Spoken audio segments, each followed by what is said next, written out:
So I know you're all still eating,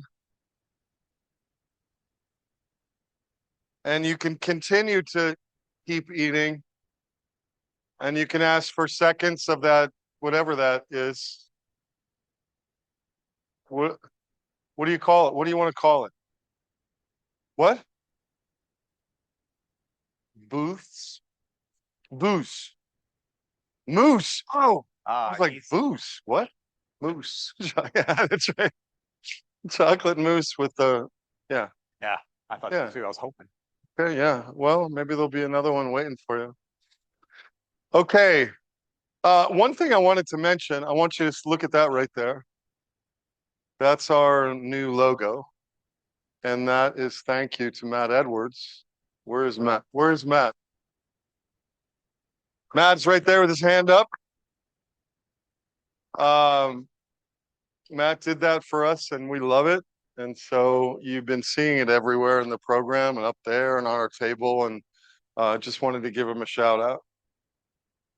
Thank you, Matt. So now we have moved it. What? Tell them what it is. Tell them what it is. I think, what? Tell them what it Who knows what that is up on top there? People. Yes. Not patients, not consumers, community of people, making it personal. And so that's why that is up there. And we love it. So now we get to, we've talked about where we've been, what we've learned, and now it's where we are now, where we are today. And one of those first people I asked, scientists, and again, this one, it's scientist, person with lived experience. We're skipping the clinician part. But I asked Phil Horner to come and join us and talk about where we are today. Thanks, Phil. Thank you. Well, real quick, kudos to Matthew for putting together, I think, a really innovative style of conference. It seems like it's got something for everybody. I'm learning a ton. I'm going to have some very busy slides, so I apologize. It's going to be the hardest lecture, mainly because you just ate pasta and you're going to try to stay awake. But I promise to keep it as lively as possible. I also want to just note, kudos to everybody who, like Jim and Naomi, who had their slides from 2006. I thought that was impressive. I tried to find one of my old talks from 2010 at Working to Walk, and I couldn't find it. So I don't know what I said or what I promised you. So it's good. We're a clean slate. Okay. Matthew said I could talk a little bit about our center. So I'm the founding director of the Center for Nerve Regeneration. We're at Houston Methodist Hospital in Houston, Texas. And when we set out to create this center, we had this vision, and I'll tell you a little bit of backstory because we're going to tell a little bit of history. But really wanted to bring together people who weren't thinking about spinal cord injury repair per se, but they were just interested in making the nervous system more plastic, making it grow better. And that could be in any model. We were agnostic to model. It could be Alzheimer's disease. It could be stroke, spinal cord injury, head injury, multiple sclerosis, et cetera. So the team that we have, as you see here, is quite varied, and people are studying, from the single molecule level on how plasticity is either can be manifest in the human condition, all the way up to transplantation and human studies involving electrical stimulation. So I'm going to talk a little bit about some of their research as we go. We're very young. We started in 2015, and we're hoping to double in size over the next 10 years. But what I find that's worked really well about this model, and we've talked a little bit about this, about scientists talking and collaborating. What I like about the center is that there's a tremendous amount of cooperation. You're going to see some of that. But I think part of that is because we're all learning from each other, and there's really only one effort, I should say, in terms of translating spinal cord recovery. It's not everyone's I guess success is independent of that one project. Okay, let's see here. So another thing that we have in our research center, I think is really important, is kind of educating the future. So we have a training grant. This is funded by NINDS. And it also, I thought I put it in here because I think it really reflects a lot what's been talking about here. This is called we call it neural coder, which means neural control of organ degeneration and regeneration. So what does that mean? It's about repairing the nervous system by thinking about all of the systems involved, all of the organ systems. And this comes up a lot, I think, when I come to this conference. It's, it's the whole body needs to be fixed, right? So you've got cardiovascular issues, autonomic issues, bowel and bladder and so forth, but also how those systems feed back to the brain and how that influences cognitive health and our activity and our ability to have the energy, right, to do rehab and all these things. So it's all together important. So that's what this training program is all about.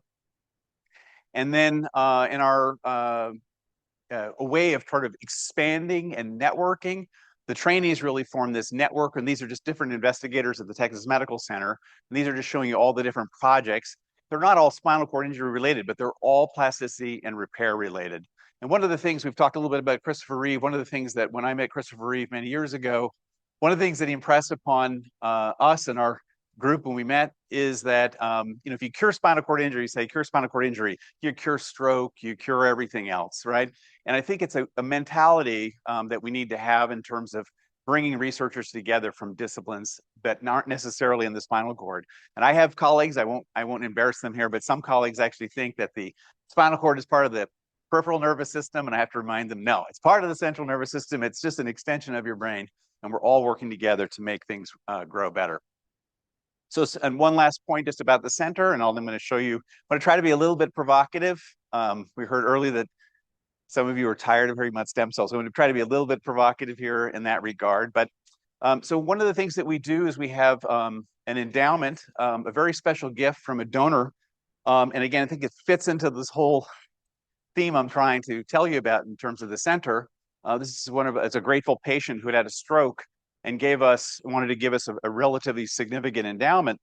And one of the things that we asked him, he said, well, we're working on spinal cord injury, we're working on all these different things. We do some stroke, and he quickly, got it right away. He said, look, if any of you are working on how to make my hand work better, then I want to give this money. And I want to see you guys work together on things that are somehow going to influence hand function. And so that's some of the projects you see here are because of this endowment, which allows us to do some more translational work. The item at the bottom here is a spinal cord injury model in a pig that we've developed. And through some of this funding that we've been able to get we've been able to build a whole human OR and a whole human facility really for the pig. And why do we want to move into pigs? We want to move into pigs because it's really important to scale some of the technologies I'm going to show you. We can do a bunch of things in neural stimulation, neuromodulation. We can do a lot of quick work there before we move to humans. I think it's really important. Okay, so just a quick, so why did we design the center the way it is? And I was thinking about it, there's spinal cord injury centers, we want to get spinal cord injury researchers together. So why do we want to bring people who didn't think about spinal cord injury and force them to work together? Well, this is from the Christopher Reeve Spinal Cord Injury Consortium. I was a member. That's a picture of John there. So this is him actually doing an experiment with us and several other of the junior, we were, I guess, postdocs at the time. We can't use the word junior anymore. I remember that, so I get in trouble at work. But so early stage investigators, young investigators, maybe is okay. So, and some of these people are very prominent now. Some of them, you might remember them, you might recognize them, I should say. And now they're like vice chancellors and stuff at universities, still dedicated to this. But what I remember about this, most of us weren't dedicated to spinal cord injury research. So that was one of the things that the foundation really did. They convinced me, I was going to study Alzheimer's disease, and they convinced me this was a really important field. It really needed more effort in it. And also it was a great opportunity to do something really significant, because if you could reverse paralysis, that would have a huge impact. So so what we did in this meeting that was here, is very early days, postdocs, our mentors encouraged us to come together, and they had recognized that it's a really difficult problem. There isn't going to be a pill that's going to cure spinal cord injury or repair the entire spinal cord. And so they encouraged us, and this is in 1996, to do a combination experiment and just bring all the hottest ideas and try to put them all in one rodent model. And this was, we had ZVAD, we had antioxidant therapy, we put stem cells, and we did everything you could imagine in these animals. And of course it didn't work. But the reason I emphasize it, it was something about all of us coming together and learning. I learned about about the inflammation, pathways from Eileen Anderson in this photo and so forth. But we learned how to cooperate and learn how to work together, but also galvanize us and help build a community as we went off and developed our own labs. And so when I thought I built the center, I thought I really wanted that idea, this people coming together. And you can have this thing that you're really dedicated to, but keep an eye towards regeneration and trying to figure out how to regrow the nervous system. Okay, so this is actually from an article that John wrote. This is from Scientific American, and I just want to put up just a concept here. And the idea is that you have a spinal cord injury, Mother Nature makes a hole, and in that hole used to be part of your nervous system. And we don't talk about it much. We talk a lot about long track regeneration. We try to get fibers to go. We talk about relays. We talk about stimulating what's left over. A lot of us don't talk about, can we put something in that hole to replace the circuits that were lost? And that's really what I'm going to tell you about really quickly now, why I think there's some real opportunities. So this is an image from TILO. So I heard somebody in the room say, oh, it's neat to meet all these investigators. We're there in the beginning. I said, none of us are from 1911, but so in 1911, TILO took a little piece of peripheral nerve and he made it up to the cortex.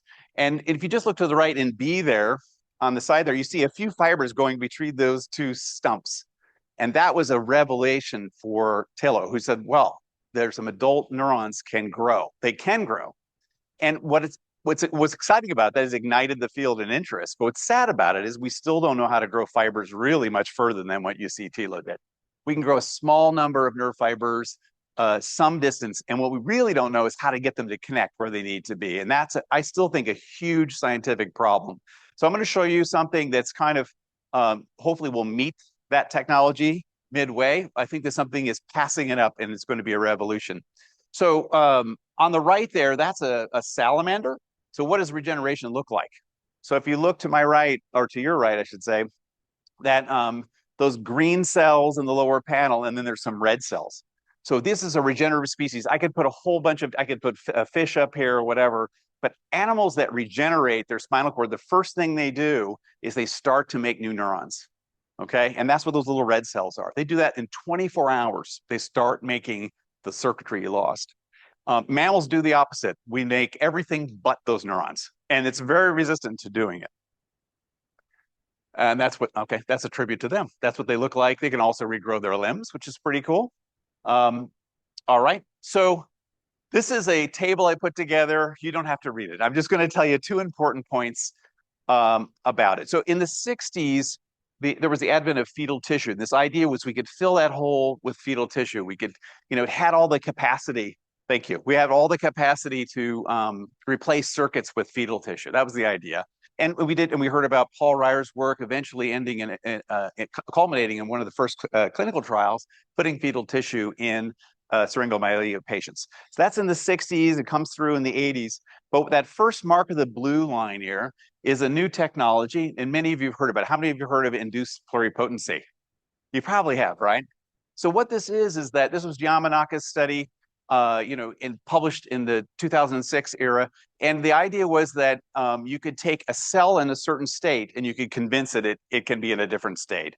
So you think about it, you can take your skin cell and convince it should be part of your spinal cord. This is just massively a revolution. But now this is what I want to impress you with. It's just 8 years later, the first human clinical trial in macular degeneration with IPS technology occurred.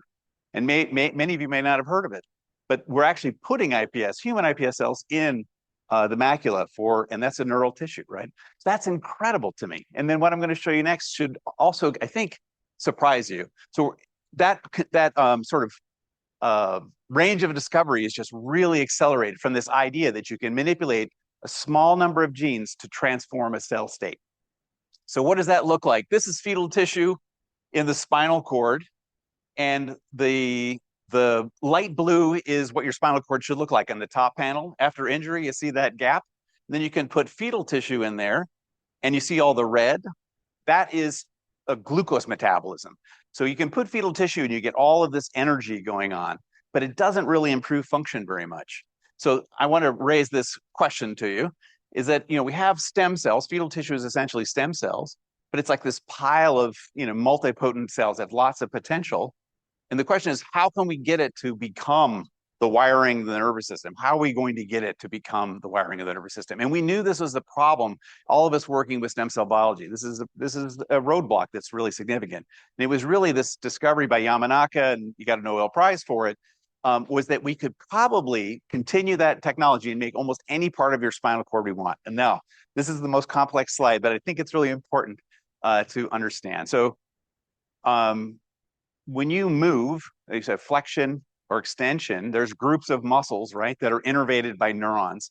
And what you're seeing in this slide, you see those dots. Those dots are organized neurons that project to a specific muscle, say flexor or extensor. But I want you to see that's like looking at your spinal cord vertically. So it's really important to just think about this concept for a second. So all of those little strings of dots you see there, they're neurons that are projecting out to different muscle groups. And why does the nervous system organize it that way? Why aren't your neurons just sort of in a jumble and the nervous system figures it out? The reason for that is you don't want to have flexion and extension occurring at the same time. So you have to innervate those columns so they can communicate with each other. And then if we just put a pile of cells in there, we're expecting them to hopefully recapitulate this and reorganize it. You see the little circles there, those are different pools, different muscles. So you would say, why is he telling me this? Well, this is a project I'm going to tell you very quickly. This is my collaborators. These are complex, difficult projects. And so what we've begun to do is to start to make mini replacement components of the spinal cord. We're calling these organoids, neural organoids. And so you see that, I don't know if you got to see the little flash of light. That is individual many parts of those columns, those motor columns that I just showed you, that you can put together and they immediately begin to communicate. So when we saw this in a dish, this is Robert Krensik's work, we saw this in a dish, we realized that these organoids, these are human organoids that have basically all the cells that are involved in that little column. When we put them together, they like to touch and get excited and communicate. So we thought, well, can they do this inside the spinal cord? And so what we did is we built these columns of cells, which are basically replacement circuits of your spinal cord. And then what I want to impress upon you is this is kind of like a Lego kit. So you can make all of the different types of cells because cells are different in different parts of the spinal cord. I got the end time here, but I think I can do this in about 30 seconds. So you can mix and match all these parts. So our vision is that I can mix and match all of these parts to build different components of your cortex or the middle of your brain or your spinal cord. And the proof is in this experiment here. So this is a spinal motor column in green that we put into a rodent spinal cord. And what we found is it retains its columnar shape. And then in this next slide, all these little dots are the connections that the spinal cord is making with it. Does this have an impact? Well, it has some. So this is just a slide to show you that there's some improvement in function. It's not tremendous, but what it is, it's an improvement in non-volitional control. It just means the animals start to use these limbs better. When they want to use their brain to use it, it doesn't help much, but they do have some sort of autonomic control that's improved. So this is a substrate that I think that we can do to repair the spinal cord. Okay, I know I'm going over, but I'm going to this is the last thing. I want to this is more to be provocative, thinking about the challenges we have in translation. So how many of you are familiar with Moore's law? Yeah, some of you. So it's basically a prediction, and it's been true since I think 1970, that the number of transistors and the cost of the transistors will double every 2 years. So I should say the cost will decrease and the size of them will decrease over every 2 years. So this is really cool, and nobody believed that would be true, but you can see it's proven to be true over a long period of time. Now, someone just came up with Eroom's law. So Eroom's law is just a clever reversal of Moore's law in the spelling. And what this is the decline over the last 10 years in the number of drugs per $1 billion spent on the drugs. And what this shows you is that the cost, Jim Guest showed us some really cool translational things, but we're hitting this epoch of the cost to build any new drugs. So I guess the challenge, and one thing that I think we should talk about, is what's going to be needed really to do some of the experiments that we'd like to do. We've all talked about a combinatorial therapy, but there are things that we could do right now. Like we can do neural stimulation combined with drugs. I can think of 10 different things that could be really exciting. Do we do them in pigs first? How are we going to do them in humans? So how are we going to fund all of these exciting opportunities that we have? I think it's a real challenge. So I'll end there so that Jen doesn't get mad at me.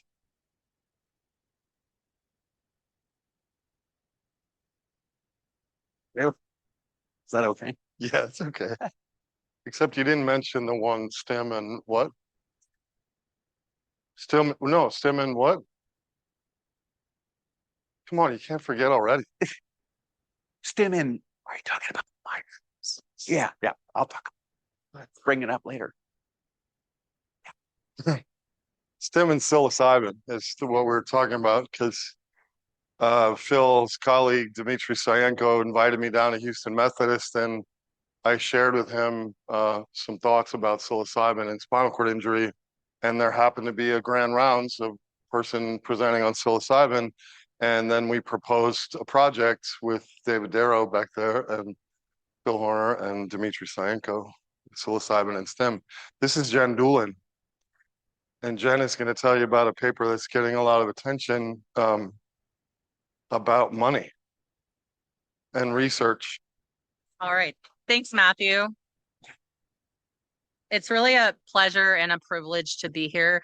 I first started coming to U2FP's meetings a few years ago, and these have really been some of the most impactful meetings that I've attended in my career. So thank you for the organizers and everyone who's involved in U2FP. You guys are doing amazing work.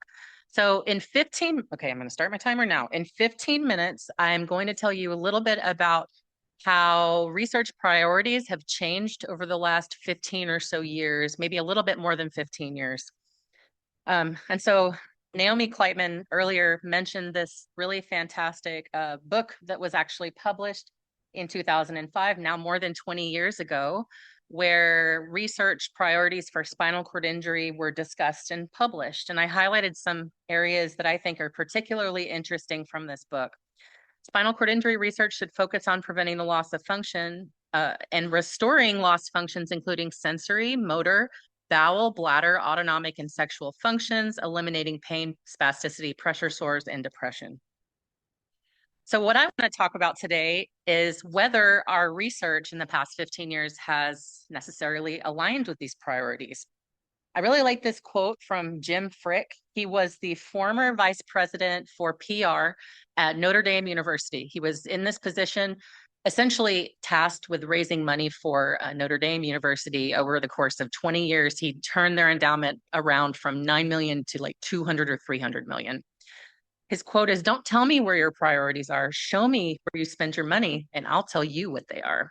So let's talk a little bit about how the federal government has been allocating money for spinal cord injury research. A few years ago, Chris Barr and Matthew approached me and said, "Hey, we really are interested in knowing where the SCI research dollars have been going." And I said, "I'm very interested in that too, because there's not an easy way that you can access that information." So we did a really heroic amount of work to parse out where federal funds for US federal funds for spinal cord injury research have been allocated in the past 15 years. So in the fiscal year 2023, you can see a breakdown of the three federal major funding agencies that have given money for SCI research. The NIH provided about 91 million. The Department of Defense, or now Department of War, Spinal Cord Injury Research Program, about 36 million, and the VA about 12 million. And we are going to focus purely on federal dollars that come from these three agencies today in my talk. We're not going to talk about contributions from agencies like the Craig Nielsen Foundation, who contribute about more than $20 million per year. So we extracted data about federal research dollars from each of these three federal agencies through publicly available databases and analyzed them according to this screening paradigm, which I don't have time to get into. And we categorized the grants and awards based on the properties of those awards. And we did this using a very, very important and very descriptive framework that was actually developed by individuals at the different SCI funding agencies, including people who are in this room, Naomi Kleitman and Lynn Jakeman, Carol Taylor Birds at NINDS, Tim Brindle at the VA, and then, of course, Linda Bambrick, who was at SCIRP, and now she's at NINDS. And we went through over 1,000 federally funded studies, and using a huge team of student and investigators, student researchers, as well as collaborators at other universities, we dissected what the grants for SCI research actually look like. So you can see a schematic here showing what the average or the total amount rather of federal SCI research funding has reached from the year 2013 to 2024. We really analyzed data going back to 2008 because that's the first year when all of this data was publicly entered into databases that you can access. But I'm just showing for for 10 years here. And what you can see is that we barely scratch $100 million per year. We peaked at 2022 at about $150 million. And at 2023, we were sitting at about 139. Of course, in 2024, we experienced about a quarter loss in federal funding for SCI research with the failure of the SCIRP program to receive funding allocations that year.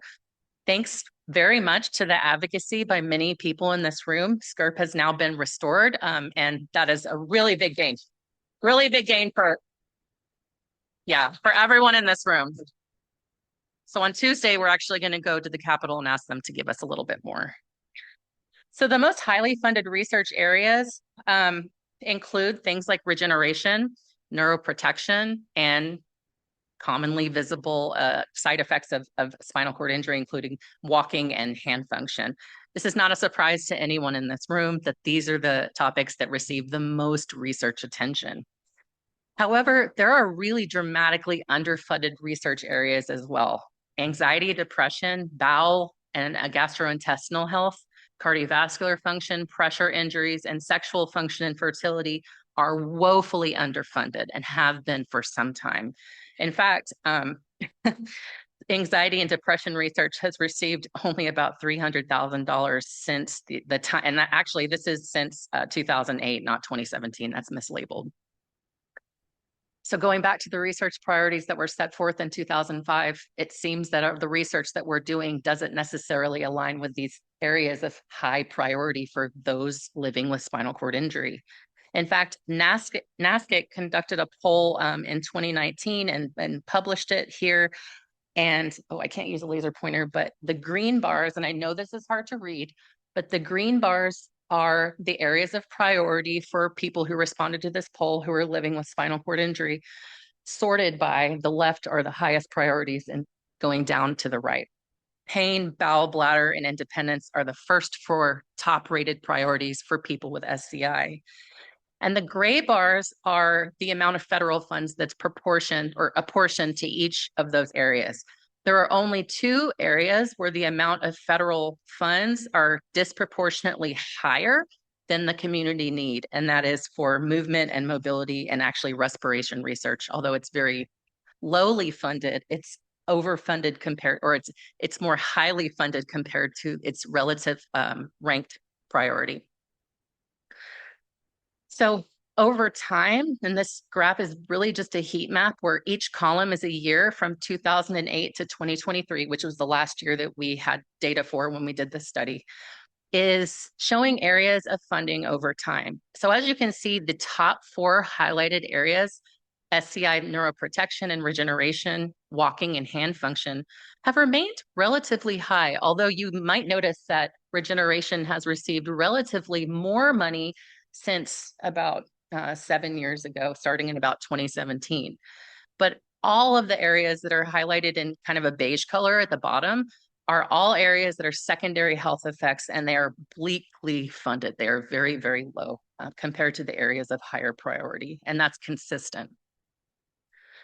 SCIRP, however, so this was NIH funding, I forgot to mention, and then this is SCIRP funding. So SCIRP funding since 2009 has actually allocated more money to understudied areas of high priority, including bladder, SCI pain, autonomic function, and others that are listed here.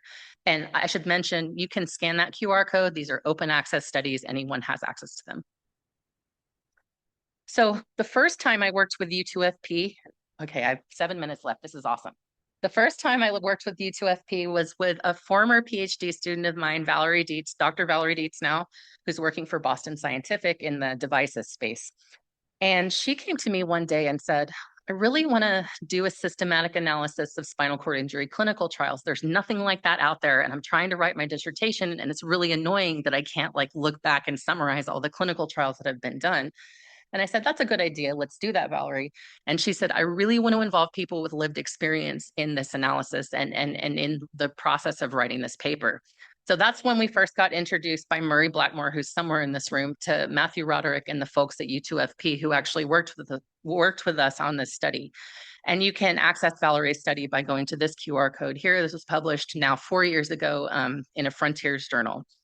So what you're seeing here is a heat map of clinical trials that we analyzed, over 1,100 in that study, according to what type of interventions they were using or testing in that clinical trial. We also studied what kind of outcome measures were being evaluated in those clinical trials. So you can see that over the years from 2007 to 2021 is what's shown on this graph. The clinical trial landscape has remained relatively stable in terms of the kinds of interventions that are being tested. However, you do see a few trends. So for example, drug, which really encompasses all drugs and all pharmaceuticals that have been tested in humans with SCI, used to be a major area of clinical trial focus, but actually it has fallen down and taken a backseat to potent approaches like neuromodulation and rehab. However, areas of great need, including AD, blood pressure and cardiovascular function, skeletal muscular health, pressure injury, spasticity, remain chronically under-evaluated in clinical trials, at least as primary outcomes. Now, I know the way a lot of clinical trials are actually designed to test for some of these things as secondary outcomes, but there are not really very many clinical trials that are specifically designed to look at things like fertility, sexual function, and the other things that are listed on this graph.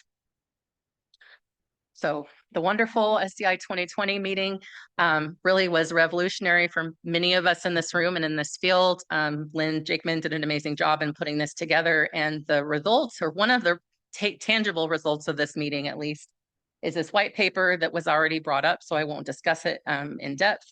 And I just wanted to mention that the urgent need for combinatorial approaches to promote recovery from SCI is mentioned no less than 8 times in this paper.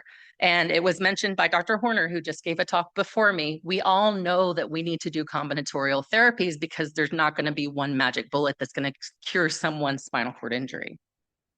We actually looked at the number of grants that are funded by federal agencies that are going toward looking at combinatorial interventions. And on the left here, you can see that about 950 of these awards are not using combination therapies, and a measly 13%, about 130, have looked at combination therapies.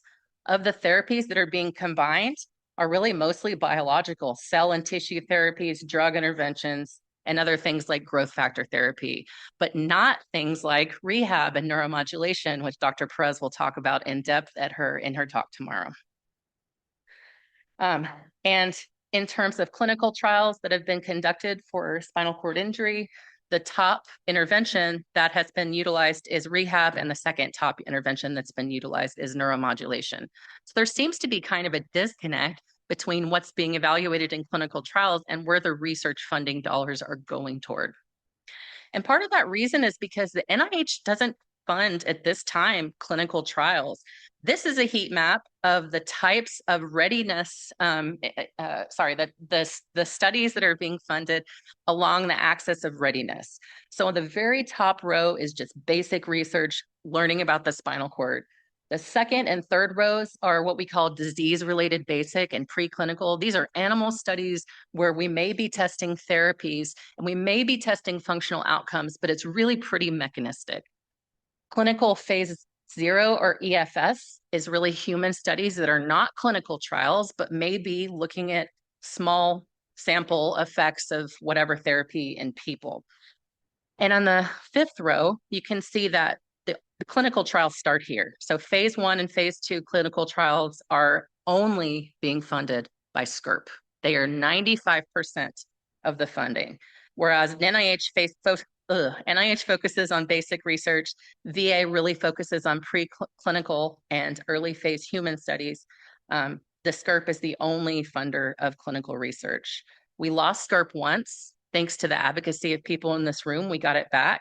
But without SCRP, discoveries stall. We are not reaching patients. We are not able to have federally funded clinical trials. So we are taking this to the Capitol next on Tuesday, and our message is going to be, we must expand SCRP research. So the key points from this, I think I'll just kind of maybe skip ahead and just remind everyone that federal funding for SCI research is completely unpredictable. Anything could happen. And my take-home message for anyone watching this talk is that it is really critical that we invest resources into identifying strategies to increase the impact of the research dollar, as well as identifying dedicated funding streams for studying understudied, like my tongue keeps tripping up, secondary health conditions of SCI. In the SCI 2020 paper, one of the initiatives is we need to ask bolder questions with more conservative interpretations rather than the other way around. Funding mechanisms are needed to support and incentivize cross-disciplinary and high-risk, high-reward approaches. But the reality, and I can tell you this as a researcher, is that it seems sometimes like we're being systematically discouraged from venturing outside of our tiny little narrow lanes. If I submit a grant wanting to do something that maybe I haven't done before, that grant's probably going to get dinged by reviewers. And it might be needed that we have incentivized funding streams to allow us to pivot into new research areas and that are high need for people living with spinal cord injury, just like Craig Nielsen Foundation has done an amazing job of doing. So I invite you guys to look to the BRAIN Initiative, the HEAL Initiative as examples of NIH and programs that influence research directions and have lasting impacts on the community who benefits from this research. So here's my acknowledgements. There were a tremendous amount of people that contributed to these studies. I can't name them all here, but I probably am the closest person to 15 minutes in this entire symposium so far. So thank you very much. We should have a medal. We should have a medal for you. Thanks, Jen. And Wes, come on up if you're not already on the way up. There you are. I just want to make a quick point to link between what you just heard from Jen. Oh, I thought you were leaving that for me, Sean. And what you're going to hear from West is the value and importance of good data. And which is why we went to Jen a few years back with this recognition of, we don't really have a good sense of what are we spending the money on? Like, what have we spent the money on? And West is now going to talk about something that's even more, I think, germane for the people in the community in this room from the community, that the data that we're bringing to the Capitol on Tuesday comes directly from Jen's study, and also the need for data representing who's in our community. How many people have spinal cord injuries? What's the distribution of them? What does it look like? What does it cost for our community that is paid by the taxpayer? How do we make that argument that Naomi brought up earlier? And that's why we invited Wes to come and talk about what they did in Oregon. Thanks, Wes, for coming. Right on. Does this work? Yes. All right. So post-lunch siesta, let's talk about data. There it is, building local SCI data power. First of all, thank you. Thank you, Matthew, for inviting me here. And also thank you to everyone for being here. None of you is here on accident. I think we're here to make connections.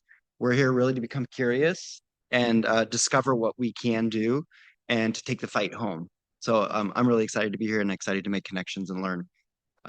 My disclaimer is I'm not a scientist and I'm not a researcher, and I am intimidated by data. So what you're going to get today is it may not make sense totally, but it's very tactical. in what we're trying to do. Let's see here. Can you, yeah, go to the, or where's the, it's over here.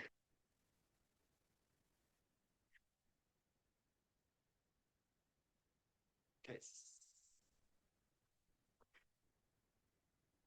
Our learning objectives are to understand why spinal cord injury data is hard to produce, to know the limits of national spinal cord injury data sets, to learn how state medical claims and injury surveillance and prevention data can be used to fill that gap, and then to understand how you, local champions of spinal cord injury, can use this data to build power and advocate and tell our story. Just briefly, my name's Wes Livaudais. I have a background in public health. I'm the founder and executive director of Oregon Spinal Cord Injury Connection, which was founded in 2015. And I'll just share, I think it's important to make it personal. I was hit by a truck and I broke my hip. I was flown to a hospital to have hip surgery, which was successful. But I was given an epidural catheter to control pain during physical therapy.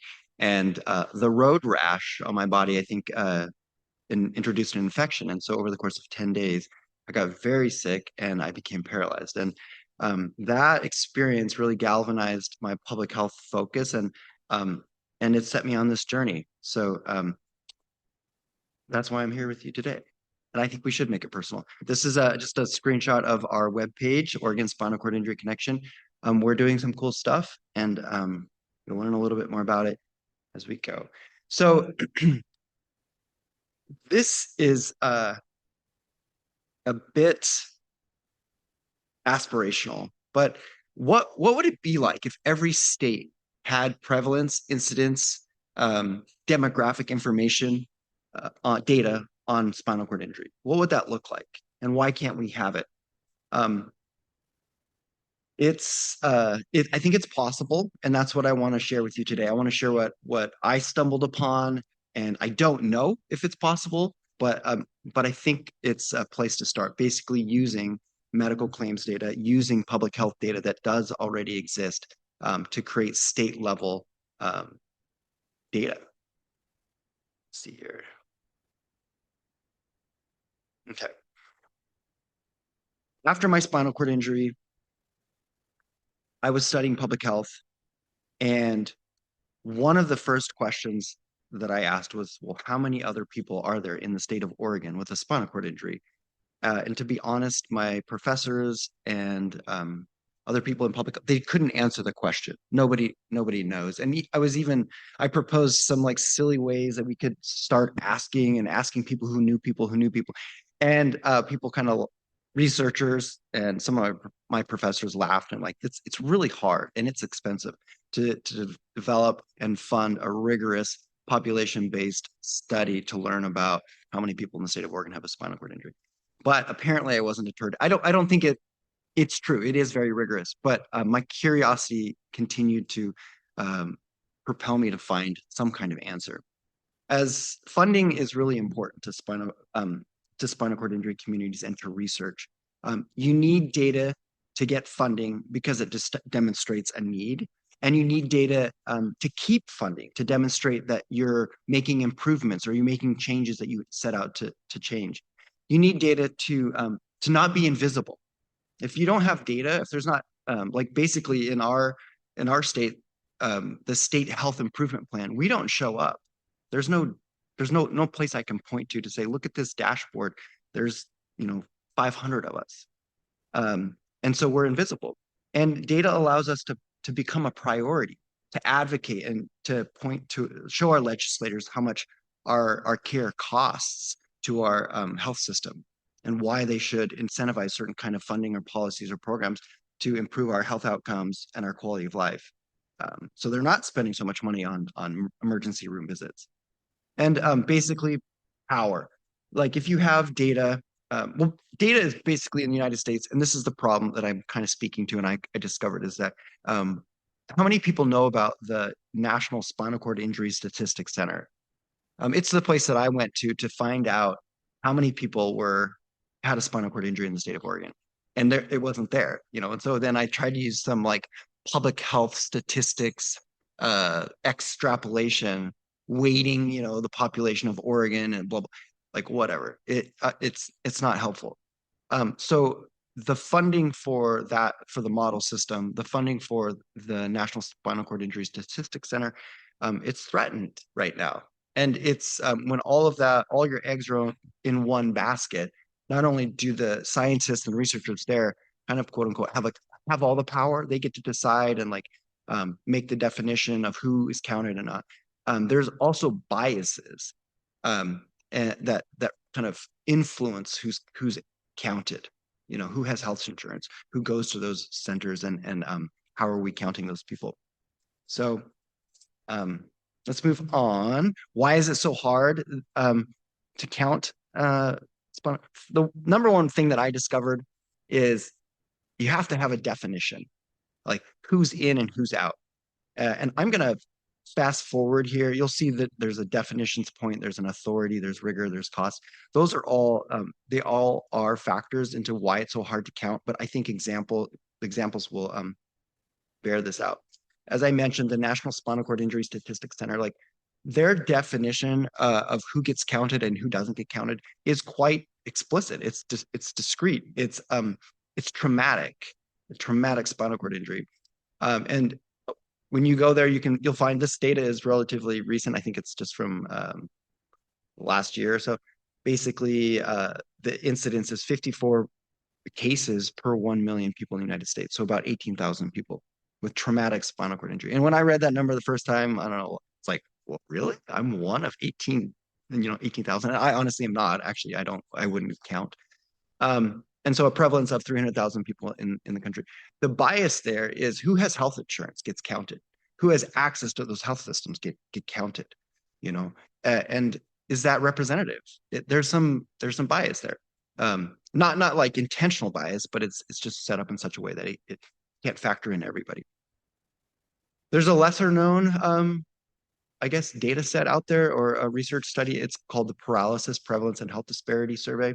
It was funded by it's federally funded, and the funding went through the CDC, and it was a cooperative funding agreement with with the Reeves Foundation, and I think it's the University of Nevada. So, does anyone else in the audience know about this? Okay, maybe you can speak better to it, but basically they used a different methodology of counting and a different definition. What they did is they did a randomized telephone dialing survey, which is a little bit more, it's more random, it's more population based, but it also incorporates bias. Who has a phone?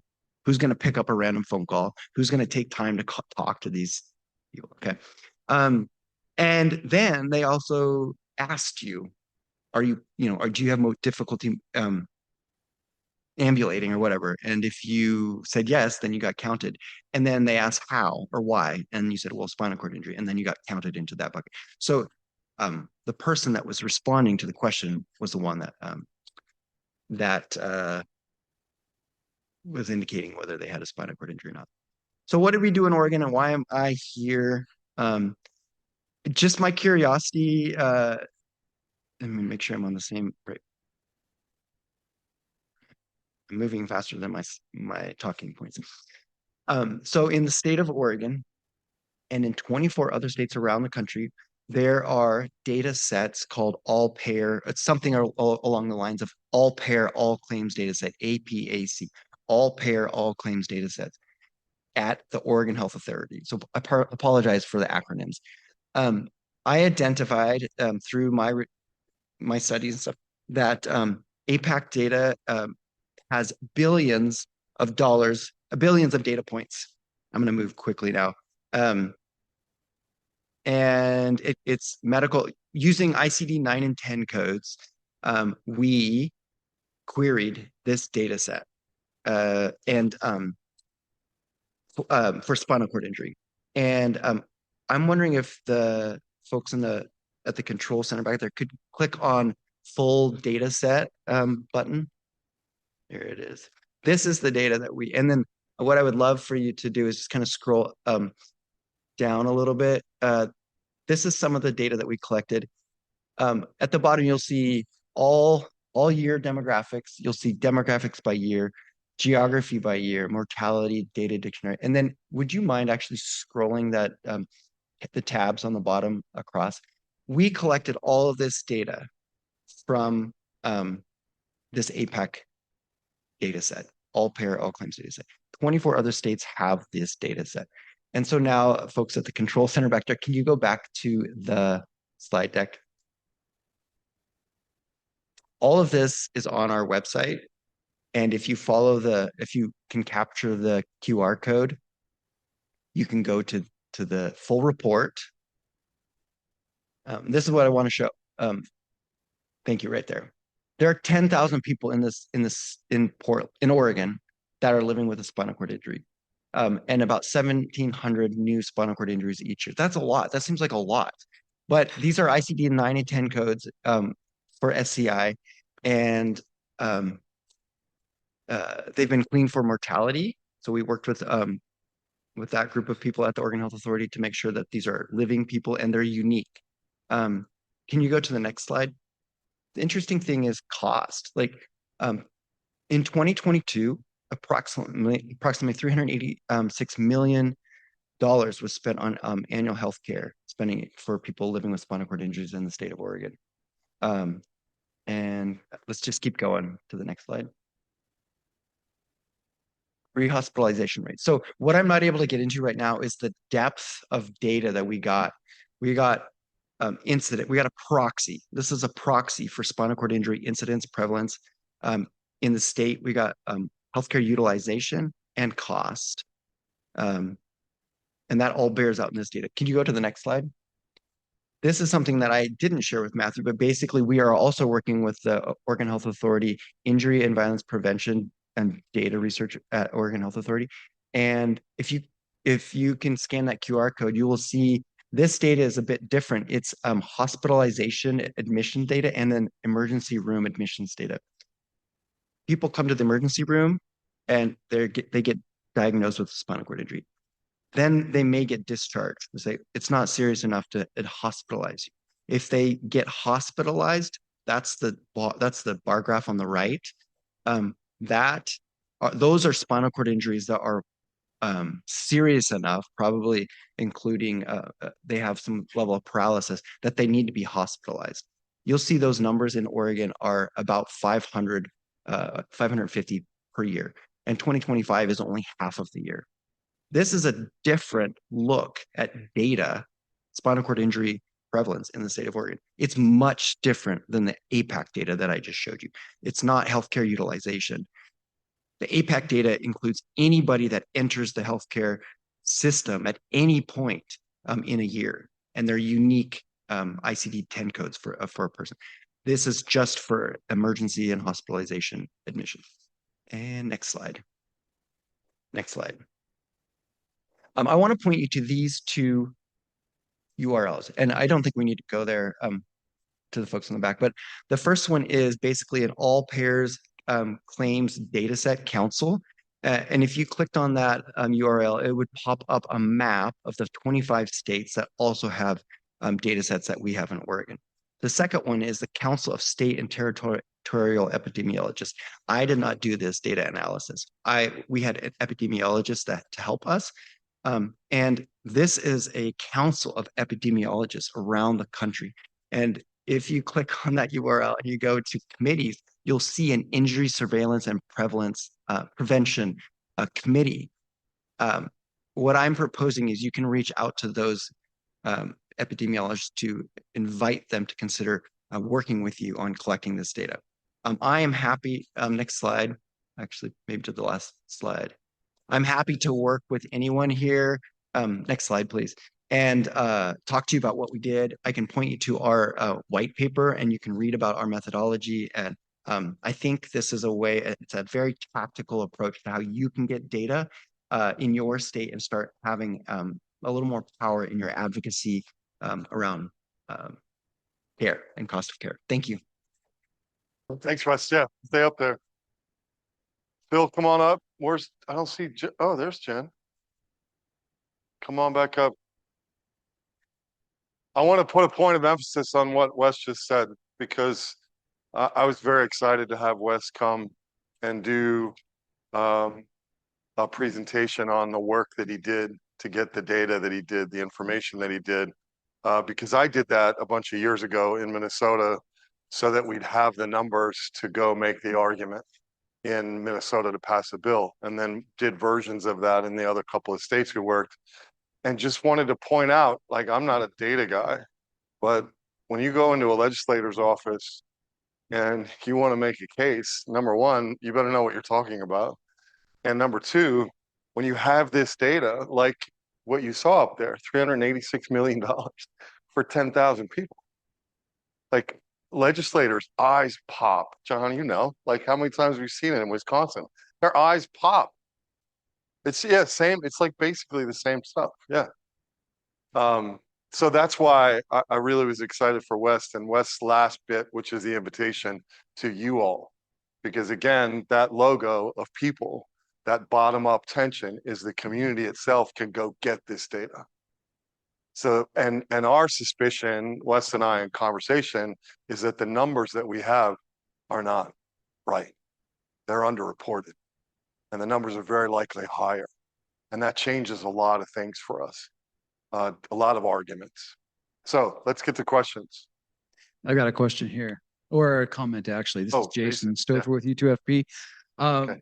West, thank you so much for modeling doing something instead of waiting for somebody to do something. Oh, yeah. This is really like the message for the audience that I think that West is bringing, which is, you know, this is one data set, this is one state, but what it is, it's the audacity to say, I'm not going to sit around and wait for somebody to organize and make something happen. He did it. And I wanted to make a comment earlier. Somebody had a question about rehabilitation and extending rehabilitation care, and that's so important, is incredibly important. I want to point out Dale Hall, who's not here, by the way, but Dale is another one of these people who did it. He went to his state and he got further taxpayer dollars and investment in healthcare coverage for people in that state to have extended rehabilitation care.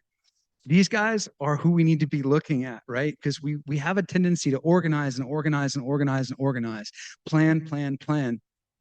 But sometimes just taking that action step and just getting it done is what we need. So I applaud you, West, and Dale, who's not here, and others who have just made things happen.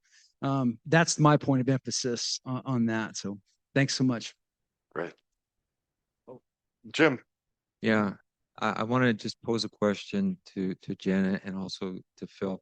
So, Jen, you've been looking at the amount of money that is available for spinal cord injury research in the U.S. You said the maximum was close to $150 million. So, one of the questions I wanted to ask you, or the big question, is what would an optimal level of funding that's credible and realistic look like? And then I would like Phil to comment on something that he said. He said that when there's a major advance in spinal cord injury, it lifts up multiple other fields. And so the question would then be, how do you make that case powerfully? How do you make the case that if we have a breakthrough in spinal cord injury research, it's going to pull up other areas? Thank you. So it's really hard to give an exact number, but there's a way we can kind of calculate it. So Chris Barr, who's not here, but has done we've worked a lot together on analyzing these data sets.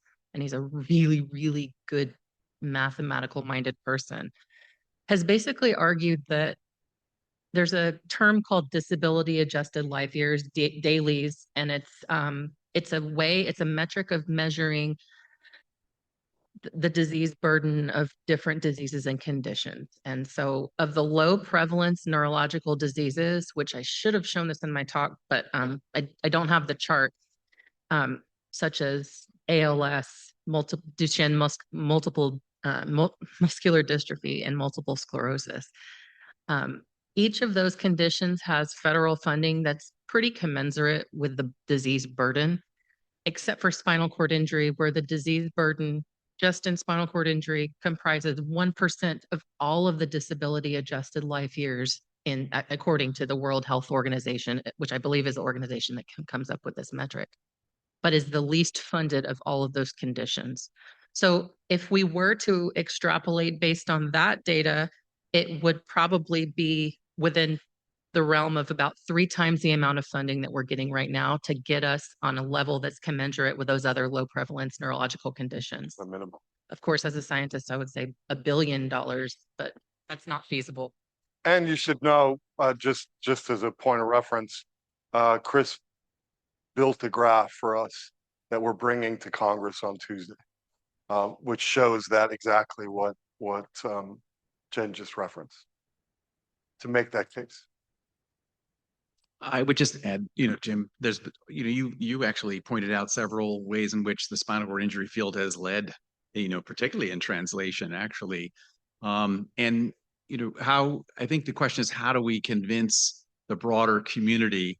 There is a bias, for those of you who aren't scientists in the room, when you publish a paper in spinal cord injury, even if you somehow get it into a high impact journal, there is this bias, well, it's the spinal cord, it's just not that difficult, or it's not that interesting. And I think that, just some of the things I talked about today is that convincing people that the technologies that we're developing apply across these disciplines. We should be working with people that are trying to replace parts of the cortex and other areas. I mean, we should be in that community and in that pool of funding. And mainly because I trying to fix, cognitive decline with an organoid is going to be very difficult, right? One of the, I guess, opportunities really maybe in terms of repairing the spinal cord, unlike, if your heart's failing, you need a whole new heart and so forth, but the spinal cord, we can envision, it is a great model. We can envision creating a replacement part. You can go in and insert something. And if you can get it, not saying we know how to get it to wire up or anything yet. We want to do that. But I just think that convincing, I guess maybe it's more of us as scientists, not always just meeting as spinal cord injury science, but bringing in the bigger community, because we have so much to offer in the models that we have. Our models are, there's a lot of rigor in our models. We've pioneered, I could go back to when I was a grad student, the head injury community was just a disaster. Nothing was translating and they were all depressed. And it was the spinal cord injury researchers and the community and advocates that really pulled us through to get some things going. And a lot of brain injury researchers looked at us as like, wow, you guys are really, you haven't gone down into the depths of depression, and you've stayed positive and see the opportunity. So, I would say 2 things. One is if we can get a louder voice, that spinal cord. Again, I love what Christopher Reeve said. If I can put a replacement part in your spinal cord and it works, I can then start doing it in the striatum for Parkinson's or wherever. So I think we need to be a bigger part of the conversation amongst scientists too, right? I think that's something that I don't currently think we have the strength that we need to. Kristen? Go ahead. No, you go ahead. I have a question for Dr. Dulin. All day, I don't know if I've ever learned more about my own injury in this one day than over the 20 years I've been injured. But one of the things you pointed out, Dr. Dulin, was the alignment between whatever we would call the patient group that determines what's important and SCRP. And I note, as a person who has been a consumer reviewer in the SCRP process, that's kind of where we assert our voice. But how are the other federal programs hearing directly from what they will consider consumers, or the people ostensibly who the research is for? Do they have that process or something similar? The NIH does not have active involvement of people with lived experience in the peer review process as of now. And I don't believe that the VA does either. Oh, does the VA? Somebody want to speak for the VA? I don't think. It does. Okay.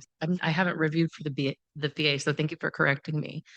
That probably has a huge impact on the types of studies and the types of grants that get funded.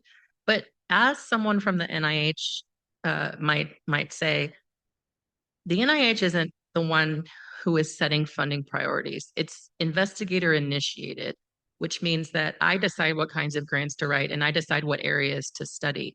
So we shouldn't put blame on the NIH for funding more basic science studies or regeneration studies, because they're not dictating what proposals are submitted. They can only review what's submitted, right? So at the end of my talk, I may have rushed through it a little bit, but I said, I think there probably need to be just more incentivized programs by these agencies to say, look, pressure sores are very, very understudied and very misunderstood and or poorly understood and underfunded. Let's set aside some amount of money to put toward, targeted research toward pressure sore biology or developing new therapies. I think that's something that probably needs to happen before we'll see a sea change in what researchers are proposing to do. Can I just add to that just really quick? I was just thinking the other layer, that was really great, Jen, and I think it's totally missing. But the other layer is that the people who actually set the priorities are the scientists on the review committees to some degree, right? Because when funding gets tight, I'm at a table with 30 other people, and I can tell you there might be one other spinal cord injury researcher in the room, often not, and then there might be 20 people who study epilepsy and another some other disorder. And I am fighting in there, reviewing the spinal cord injury grants and saying these are really high priority and they're really important. So even at that level, I think it would be beneficial to have some, representation of what's really important, because I shouldn't be saying what priorities are in a particular field, but that's kind of how it falls. I mean, the program officers then make decisions beyond that. But I think a lot of people don't know that, and that we get into these discussions about, often esoteric, about, whether we should be studying the zebrafish versus the kangaroo rat and Alzheimer's disease. And we get into these discussions. And so anyway, I think that's. Well, I just want to also make sure that those of you don't, particularly in the community, maybe you're not familiar with the science. It's very nuanced, and I don't think a lot of people understand that when Jen put up that figure, which you alluded to, but I just want to make sure it's crystal clear. Those numbers up there, the 90 million or 95 million or 87 million for NIH, that is not a bucket of money. That is not earmarked money. That is money that's given away that past year to research or invested into research. And it's not money earmarked specifically for spinal cord injury. Within NINDS, which is the National Institute of Neurological Disorders and Stroke, spinal cord injury is competing with hundreds of other conditions, like Phil was just suggesting, even at the peer review level. So it's not earmarked money. It's not specifically for spinal cord injury. There's not a fixed dollar amount. It is investigator driven. And so that's very complicated when you're asking the question of, okay, well, how much money? And then how is that appropriated? And we're addressing that or trying to work through that as we approach Congress and make requests around some of those questions. So I just want to make sure that's really, really clear. Yeah. Kristen, actually, next. Yeah, mine was following up very directly from this conversation. I mean, as we sit on these review panels, now the criteria are changing. So one of the most significant pieces is the actual significance of the research. And so if we don't have someone with lived experience on the panel, which we don't yet at NIH, how do we get these publications out to be able to reference them and say, this is the economic impact, truly, this is the significance to the patient. And also, I think another key thing that we need to talk about is how likely is it that a clinic will adopt this technology or this practice if we're able to be successful and show a significant change? These are all things we need to say in our grants to convince reviewers that don't know anything about spinal cord injury that it's important. So it's like writing a novel, and our writing skills and the data we need are just critical right now, I think, with these new criteria. So I just wanted to say thank you for doing this work, because I think it's going to help us to write better grants to help do the research. Who is next? Louise or Monica? Monica had her hand. Somebody else. Yeah, I'm sorry. Yeah, we'll just go here first, real quick. Sorry, Dr. Perez. Okay. First of all, thank all three of you for your contributions to the space. As the brother of a spinal cord injured person, I thank you. So thank you very much for being here and sharing your contributions. Wes, I wanted to talk specifically about your data. First of all, I'm sick and tired of reading the same prevalence numbers in a 2025 report versus a 2005 report. There's 20,000 a year. Why is it the same? My question for you is, if we're able to coordinate and retrieve that level of granularity and accuracy in the prevalence data across all 50 states, what can we do? My perspective is data is the heartbeat of investment, of coordinating clinical care, clinical trial design, sites of care optimization. There's so much we can do if we have representation, so much investment to be driven to the space. I want your perspective on your vision, your hopes for what a world of SCI would look like with that granularity of data. Thank you for the question. And with that level of reach and line of sight into prevalence, incidence, and utilization of healthcare and costs, like you can tell a pretty powerful story. You can start to bend, I would say, quote unquote, the cost curve of bringing down care and improving health outcomes, the access to care for people. You can do a lot. I would say I'm learning as I'm giving this presentation, like what's possible. The epidemiologist that was introducing the prevalence and injury data to me, introduced me to the Council of State and Territorial Epidemiologists. He is the chair of them and was also learning that spinal cord injury is not a topic that they're working on, and was very intrigued with our APAC data, and all that to say that I believe that those epidemiologists would be willing to help any state or any other initiative that wanted to work on this. I don't know how it's possible. I know that those data sets are out there, and I think what I'm asking other people is like, please go ask, and I'm willing to kind of walk with you, but let's ask these states that have these data sets, like, what can we do? How can we replicate this and improve it? Because I guarantee you what we did isn't perfect. We may have used the wrong ICD-9 codes. There are other things we can make it to make it better. I want to comment too that not every state is the same. My experience, because I tried to do it in multiple states, and frankly, some states are horrible at the data that they collect. My state was fantastic. Oregon was fantastic. Statisticians at my fingertips that collect lots and lots of data, because that state is a strong social contract. So it's important to get that information to understand public health. There's a lot of states that don't value that, and they've defunded it because it's not important. And so you have to build it from scratch. Not to say that that should stop anyone, but it just means it's going to take a little more work than a state where you have resources and people that are actually interested and intrigued by the questions you're asking.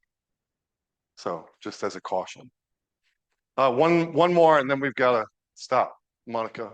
So my question Oh, sorry. is it okay? Yes. So my question is for Phil. I think, Phil, you've highlighted the complexity of the central nervous system, all these interneurons and neurons that are interconnected. It's super complex. I want to highlight another level of complexity if we're really thinking about breakthrough recovery and functional restoration, which is that these connections are not only complex in interacting, but they're interacting to a different extent on different movements. So if I walk or if I grasp, the same group or different group of neurons might be more excitatory, inhibitory. So I think as a field, it will be important to start thinking about how do we address that? It's not even to have a connection, but that connection needs to work properly. Okay, when I'm going to walk, when I'm going to run, when I'm going to walk forward, backward. So have you thought about how to interact and use this level of complexity in your organoids or in the models that you're using for the next steps moving forward?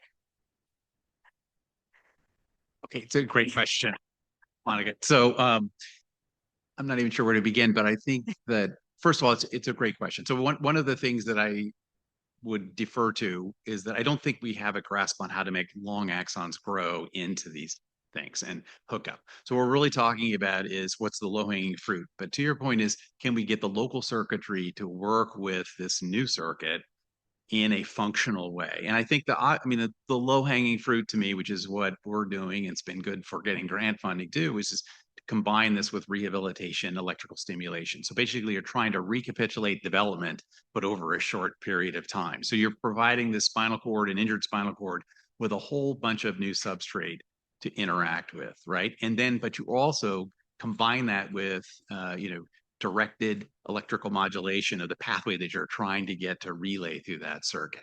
There's a lot of different ways that we can encourage that too.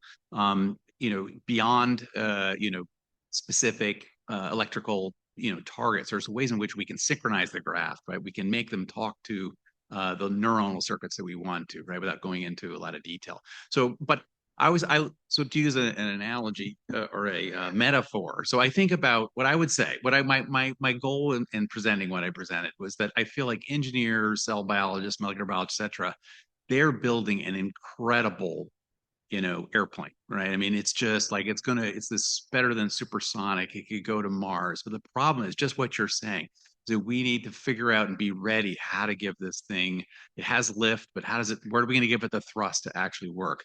And I really believe that. I think that it's amazing to me that we still can't get axons to grow a really long way, but we're able to build a whole new piece of circuit. But you're right on the challenge, Monica. And I think that we need to figure out and put effort into this. How can we make these circuits work? Because if we want fulminant repair of the spinal cord, we need a new substrate in there. So. Yeah. I mean, I think rehab helps. There's no doubt, but it's not enough. Yeah. Yes. I agree. And there's a whole bunch of fun little crafty molecular approaches we might be able to use someday too, but we can talk about that. All right. Thank you all. Yeah. Thank you so much. Oh, before we take off for break, I want to introduce Quinn Brett, our development director at U2FP. Some of you know her, many of you know her. What's your but Quinn, take it away. Yo, do I need this thing? Yeah. Thanks. Hi, how is everybody? We've been talking a lot about numbers, and that's my favorite part. Okay, as Jen pointed out in her presentation, the three main sets of federal SCI research, specifically the Spinal Cord Injury Research Program, SCIRP, through the Department of Defense, that was completely eliminated last year, all $40 million. This program was the major funding of the late stage of SCI trials. More than 95% of clinical trials, human clinical trials, came from this exact funding. And to steal from Matthew's road driver passenger analogy from this morning, over here at the driver's seat and Unite to Fight Paralysis, in response to the total cut at SCIRP, Jason and Matthew immediately launched biweekly calls with SCI, other organizations, and coordinated with them. For the last year doing these biweekly calls, Jason traveled to DC to meet with congressional staff and legislators.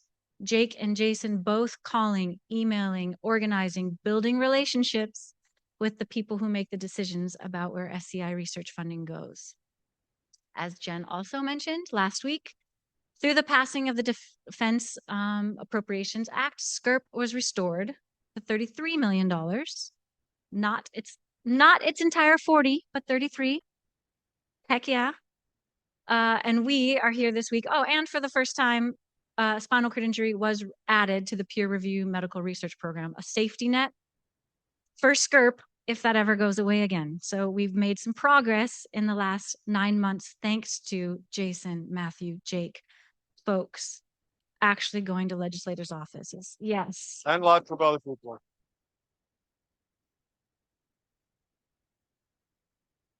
Here's what you need to know from the development director side. None of that work is grant funded. We'll meet with the senators and representatives to say thank you this week, but none of this is grant funded. It's all because of personal donations, people like you, our community, me, all of you. And so, yeah, this Tuesday, we're going to roll on Capitol Hill. We'll meet with senators. We're going to say thank you for reinstating SCIRP. We're also going to say 40 million is not enough. It was never enough. And for those of you that have been on the monthly or weekly calls to roll the hill on Tuesday, what else are we asking for? not only SCRP program. What else are we asking for, people? There we go. Okay, great. So none of this work, legislative, selling, emphasizing the importance of SCI research, none of it, again, at our nation's capital is funded through grants. So we need your help, your donations, $50, $500, $5,000, one time, monthly, whatever you can give that's going directly to this support. And that's a hell of a return on interest, I would say, in getting that $33 million of SCRP back. So on your tables, if you can, please click on that little QR code that says donate to us. We could really use your support. And thank you very much. All right, go take a break. We'll be back in a half hour and continue with our Where Are We Today with our industry partners, ONWARD, SpineX, and ANEUVO, NerveGen, LifeWord, and our representative from the FDA. Thanks all. Come on, everybody.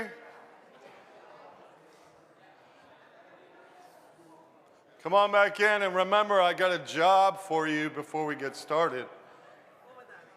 Right there.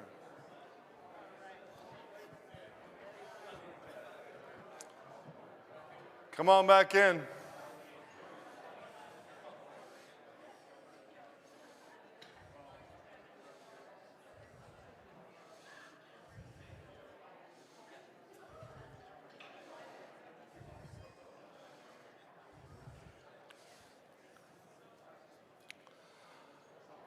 In case you forgot, pull out your phone, dial this number, and say, Senator Lemieux, my name is, whatever you want to say. And if you have a spinal cord injury, say you have a spinal cord injury. If you're a physician, say you're a physician. If you're a researcher, a trainer, a PT, an OT, or just a dude like me.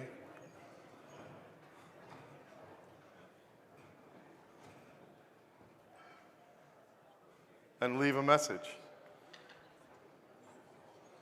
Hello, Senator Lemieux's office. This is Matthew Roderick from Unite to Fight Paralysis. I'm calling to ask you to please reconsider the Rule of 17 and put Senate Bill 99 up for a vote and let the spinal cord injury community have your support.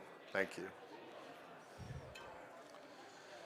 You can say it however you want to say it, but please do so in the next 2 minutes. Matthew, remind us what the Rule of 17 is. The Rule of 17 is that the GOP in Wisconsin can pass a bill with 17 votes of just Republicans. They have enough control over the Senate. So ostensibly what that means is literally 2 and usually 1 senator holds up the entire legislature. They have veto power. This gentleman is the Senate president, or no, I'm sorry, Majority Leader. Felskowski is the president. He makes the decision about putting it up. He typically will follow the Rule of 17. So we are asking him to buck that rule, which is as anti-democratic as you can imagine. Why can't you force the 2 parties to work it out, debate it, and put it up for a vote and have a record that you said no or you said yes, instead of hiding behind that Rule of 17.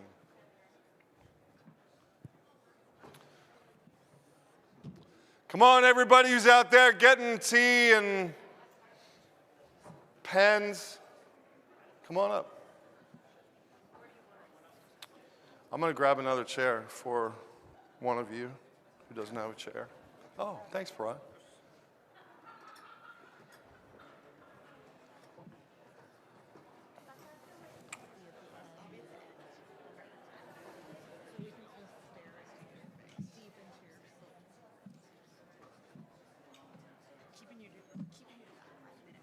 Hey, Jim, go get those people to come in here. Yeah, go get them.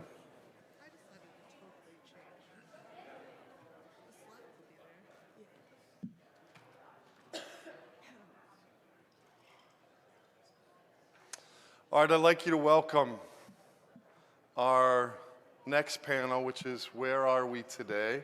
where are we now from an industry perspective, and in particular, device perspective, neuromodulation. So we have Parag from SpineX, Sean from ONWARD, Katie Velez from ANEUVO, and our moderator from Kennedy Krieger, Becca Martin. Have at it. Great. Well,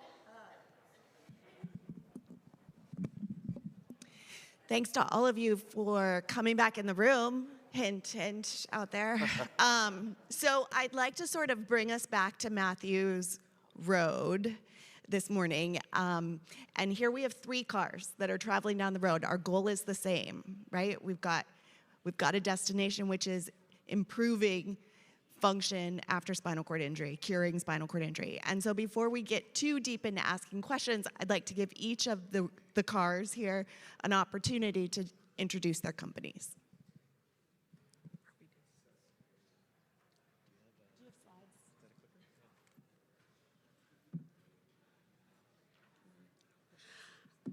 I can go ahead and just introduce ANEUVO without my slides. For the sake of the 5 minutes that we all have. Yeah. It's up to you guys. No. If you really want to share your slides, you can. So ANEUVO is a neuromodulation company based out of Los Angeles, California. Our CEO and co-founder, Dr. Yikai Lo, was a postdoctoral fellow, like probably many of you in this room. And he was in a lab where they were evaluating transcutaneous spinal stimulation and other neuromodulation technology for spinal cord injury, took technology that was actually developed for retinal implants and turned it into our transcutaneous system, Exostim. And so this is really a story for me, watching from a neuromodulation background, of evolution that everybody's talking about, from translation to commercialization. So it came from the lab, it went through pilot studies, we completed a randomized controlled trial. Oh, thank you. We completed a randomized controlled trial middle of last year, which we'll be launching data for throughout this year. And we're in the process of completing our home study. The differentiation in our system is a 16-channel multi-electrode array, which is applied to the back of the neck, and it delivers the stimulation current to the spinal cord and the dorsal root ganglion. And the 16-channel technology enables us to program the contacts independently so that we're able to optimize therapy for each individual patient. Our Aspire study data, as I said, will be launching throughout this year. And really I'll focus less about data today because we're talking about translation and how we partner with the community to get these ideas from research to actual clinical care. And I think that one of the things that we've been most grateful for is our patients who were willing to participate in a randomized controlled trial with a sham arm where they did not actually receive transcutaneous stimulation. And what we did see is that people benefited from participating in the study. Rehab works. Rehab with stimulation works even better. And we were seeing that some of those results were sustained beyond the study period. We're also looking at our home study, which was a 4-week study that enrolled patients who had participated in our randomized controlled trial. And what you can see here is that patients were benefiting in that 4-week period using stimulation at home. It was safe, they were able to complete it, and they were satisfied with their experience. Finally, this is one of our study participants. He came out of one of our study sites in Chicago. You can see at the beginning of his study period, he needed to use an assistive device to be able to feed himself and to be able to drink. And by the end of the period, he was able to benefit from increased independence and improved motor control. So that's it. We're really grateful for all of our clinical and advocacy and society partners and all the people sitting at the table today. Together, we will move this therapy forward as a whole for neuromodulation, and it's really great to see the focus that it's getting at meetings like this now.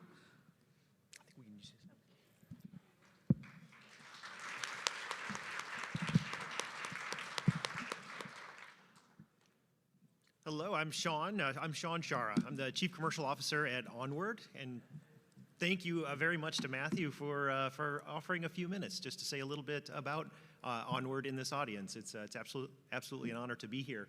I don't know if the slides will go up. If you can get them up, great. Otherwise, I'll just keep going.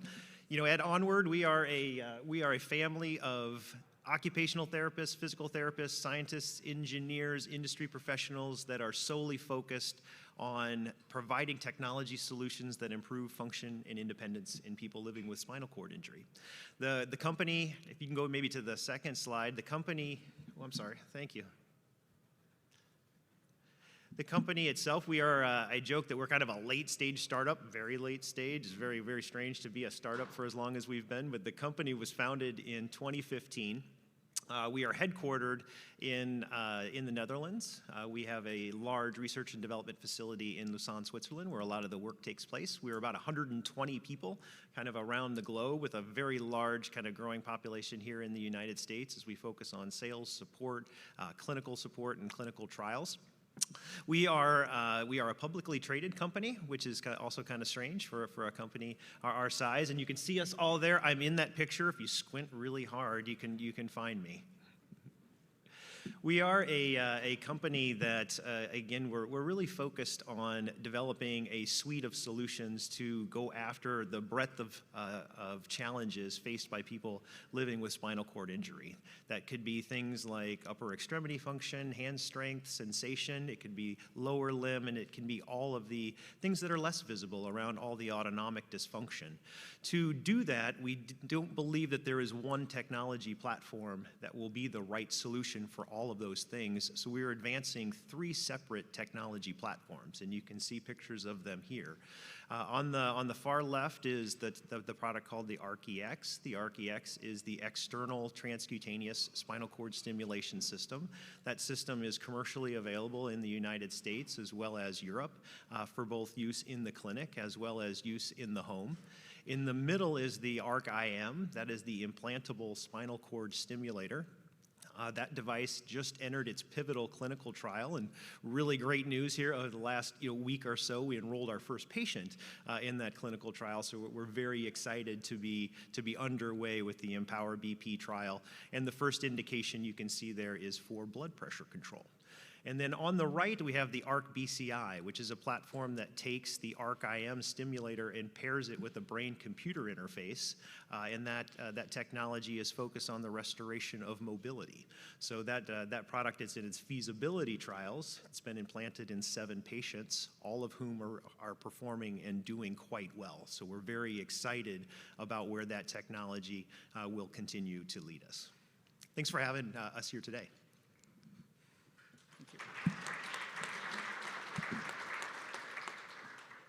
Hi, everyone. My name is Parag Gad. I'm the co-founder and CEO of SpineX. We are a company that spins out from UCLA.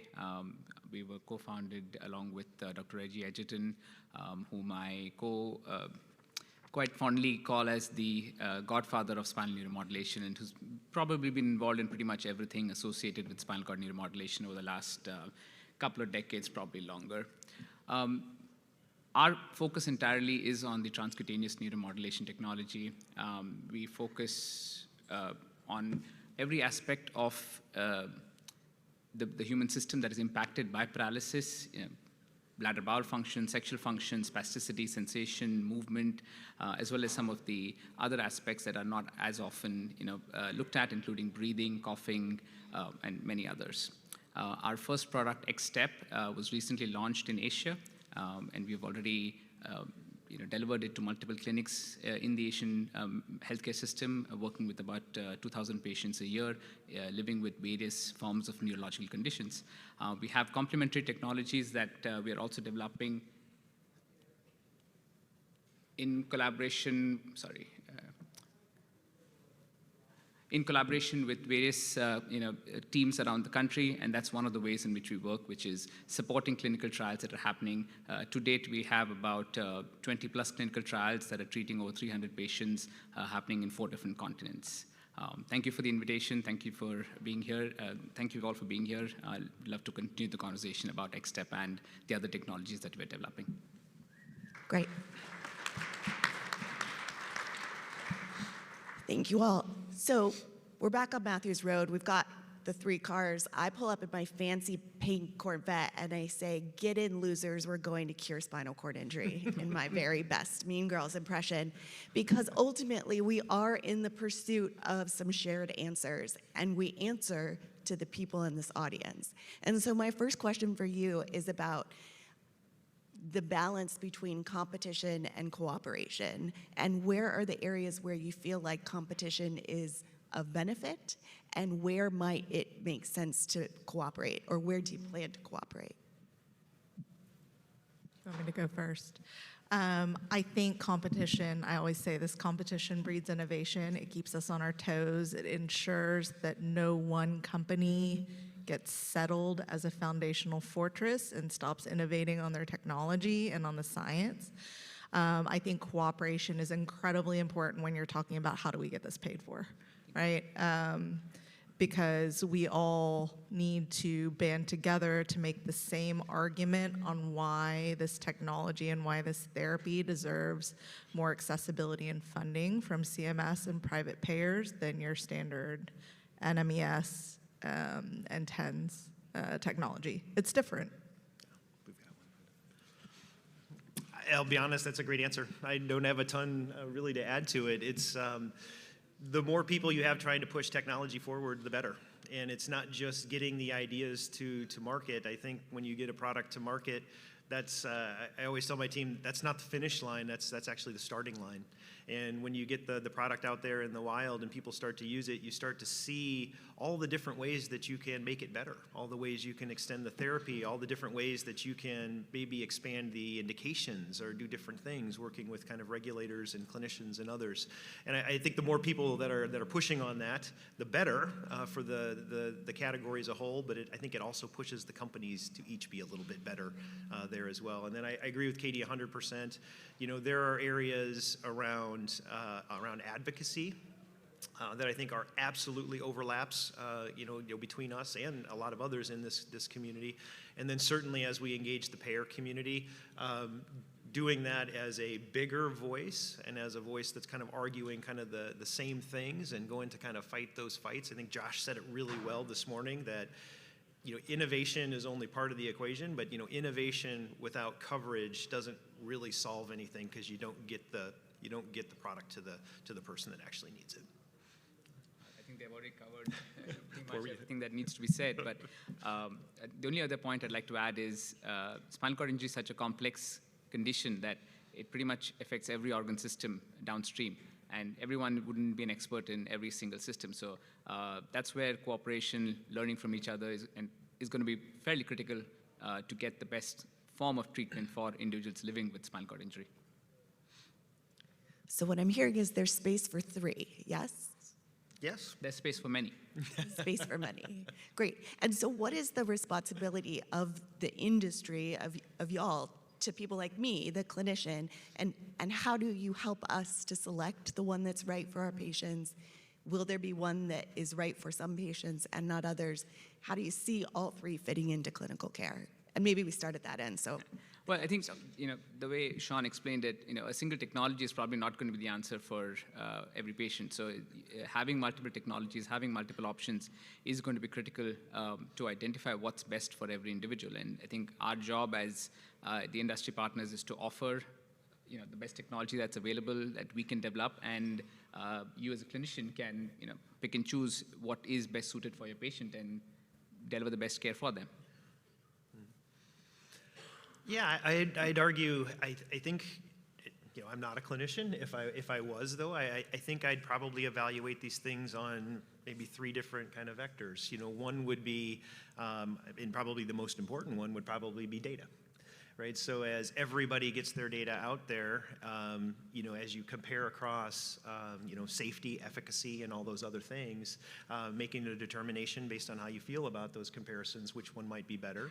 I think, you know, the company and the person that you choose to partner with is a big deal. Are they not just investing in the technology there, but is there going to be continued investment? Will they invest in putting the right people out into the field organization so you have local representation that can help with training and education education and all those things? Do they have good customer service, warranty? All those things become important. And then I think there are differentiation in the products themselves that might be relevant. The products are, although the method of action and what each of us are trying to do is the same, the actual way it's implemented is not the same.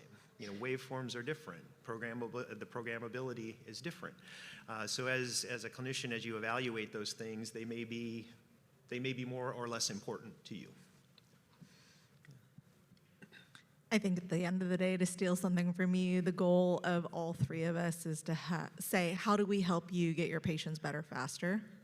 And it may be different per patient, right? And it may be different based on their goals and the objectives of the therapy for them, the completeness of their injury, and how well the technology fits into your standard operating procedure. And so to the point of all this, there is not one tool that fits all. So Sean, you bring up data, which is the result of research, which we would all agree is unacceptably slow in many cases. And so there is this sort of scientific dogma that's been coming up today in terms of this is the way we've done it. This is the way we do it because this is the way we've always done it. But I'm wondering from your perspective as industry representatives, if there's an opportunity to maybe rethink how some of those things work, and if you can see a path that gets acceptable results in a faster way to the patients, because anybody who listens to me knows that my mission is this more, better, faster. And so how do we get there? I can offer a thought, and I'd certainly welcome my colleagues. There was a slide I saw this morning. I think, Naomi, it was yours, and I think the bullet, and I apologize if I paraphrase wrong, it was how much data is good enough, or what is the level of good enough? And I think that's probably the place to start with that discussion. Is more data is always better, bigger is always better, all those things are better, and I don't think anybody would argue with that. But I do think there is a point where is good enough to get out there and get started and then continue to add more instead of waiting till you have everything to actually get started. So I do think there are ways to think about that. I think, we are seeing that in terms of, the studies and the data that you put out there to get started with an indication, right? And you may continue to go from there. Things start narrow and typically go broader. There are things that you can do, with studies maybe that you feel that have holes, right, that could be filled. Well, that's the purpose of once you kind of get it out there, continuing to find those research opportunities to continue to fill those holes and kind of build the base of evidence around the therapy as a whole. I think mine might be a little pessimistic and pragmatic in that research studies cost a lot of money for industry to sponsor. And part of the dialogue, I think, needs to happen with the regulators on study design and the rigor of study design, because I think it's leaning more and more towards randomized controlled trials, which is lengthy to enroll, recruit. There is an element of asking participants to potentially undergo a really long study period where they don't actually get the benefit of the therapy. And so I think that the more indications we want to add, being able to leverage data that exists, especially in the safety population, I think would benefit everyone. I'm actually going to steal one of Reggie's quotes that he shared with me very early in my graduate school. What is the data telling you?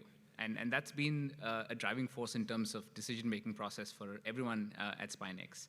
And to further expand on generating the data, one of the strategies that we have followed is really collaborate with sites around the world to provide them with our technology and allow them to collect the data based on their own studies. There's only so much that we as a team internally can do and collect data, but allowing us to work with the experts around the world in generating the data that'll help design additional studies or answer questions that we're looking for. And if I could too, I think Katie brought up a really good point. There was a slide that went by earlier today, and it had the kind of the cost of clinical trials on it. The range was, I think, between 3 and low 20s, 3 and 20 million. As an industry person up here, I can tell you, yeah, that's accurate. You know, you're in the double-digit millions for those implantable trials, and high single-digit to around 10 million for the other transcutaneous stuff that you see. The expense there is very real. Everybody up here, we're a startup. There's not a single person here at this podium that's making any money right now. And we're all reliant on investors to help us fund all of that. And the more expensive it gets, the less interested investors get.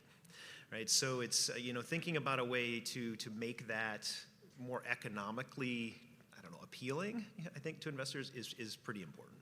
Well, and if we're saying that we just restored SCRP to $33 million, we're saying we could eat that up in 1 or 2 trials easily, Yes. right? Yes. I'm going to open it to questions from you all in just a moment, so be thinking.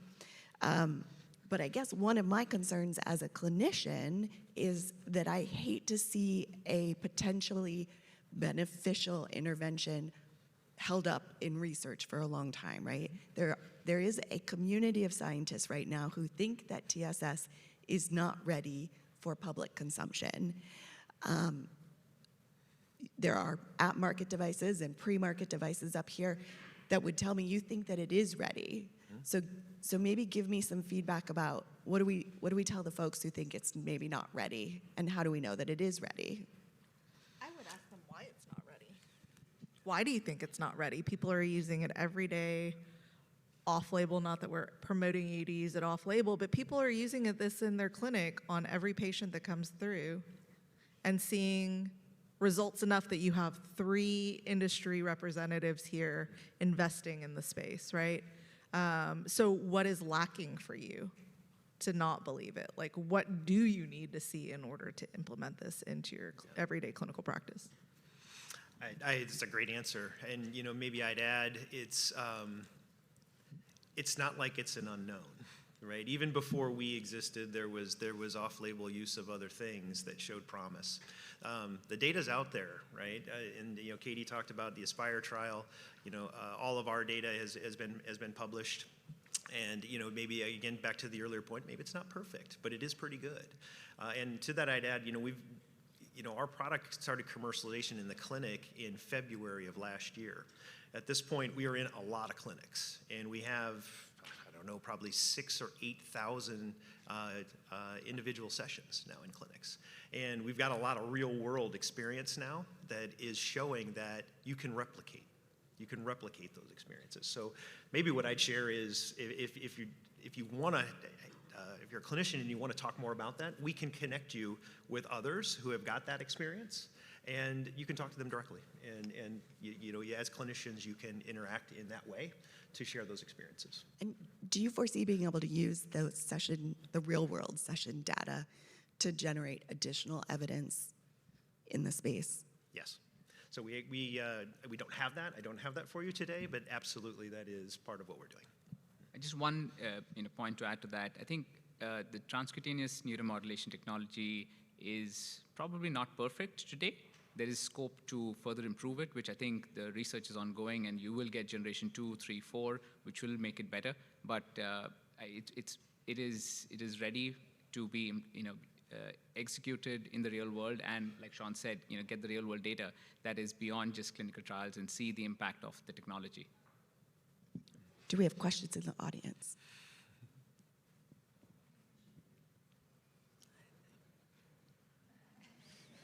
Who can get here faster?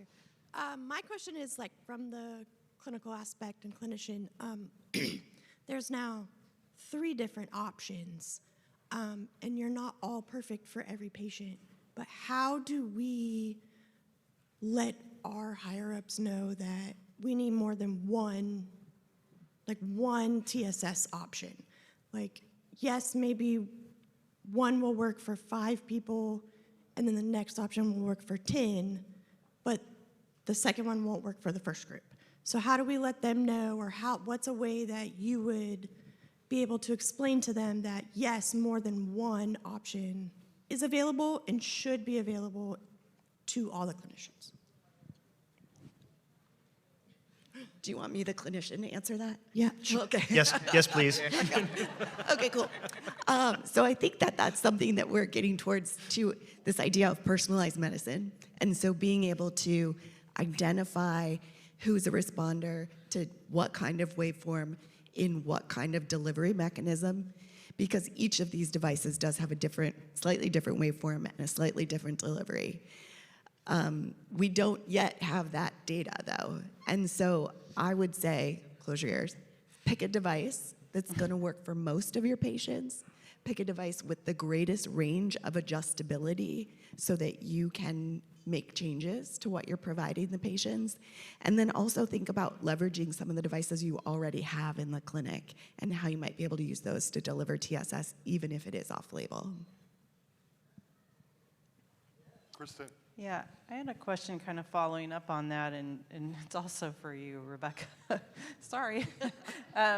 This wasn't supposed to be for me. Well, I mean, anyone can add their question, but I guess my question is, you know, what is the reticence by clinicians? Is it that, you know, they have a lot of therapy to do in a short period of time, as we've been talking about, and if we don't know if it's impactful, this is maybe gonna not happen, versus like transfers and other independence training or occupational therapy? Is that kind of what you're saying?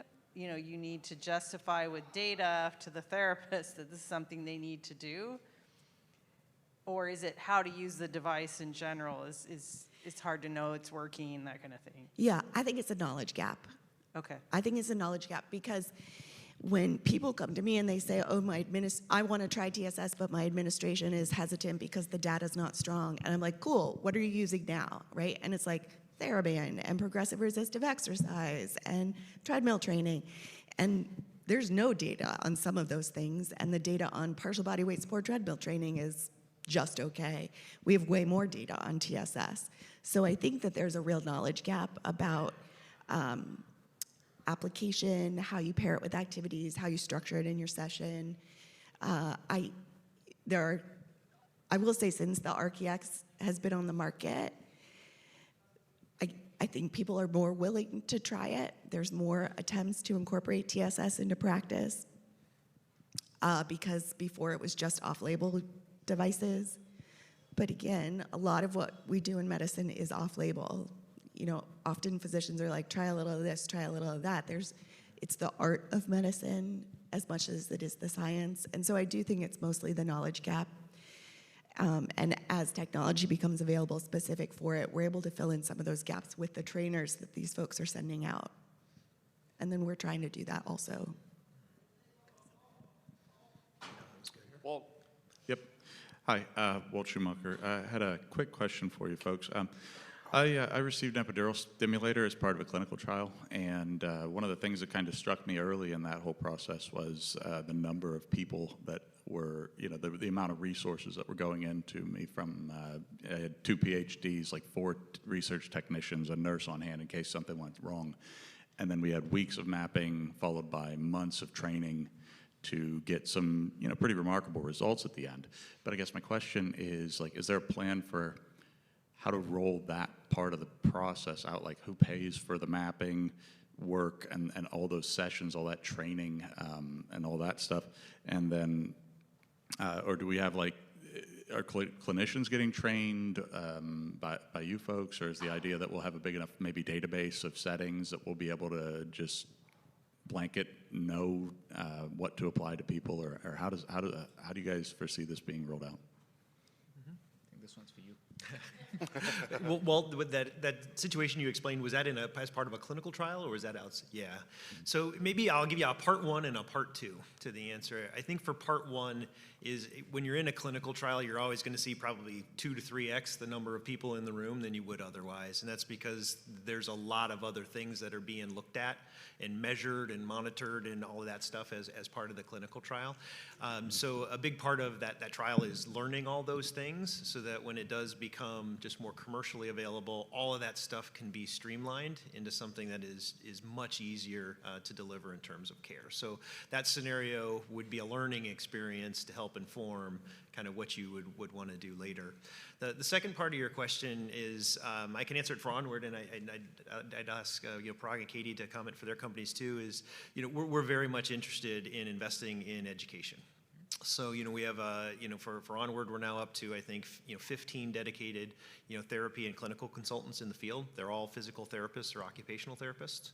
So they understand the world, and, we're trying to get them all local so that you can have as a clinician, you have a person that is coming out there to do training on site and can kind of always follow up, and they get to know you and you get to know them.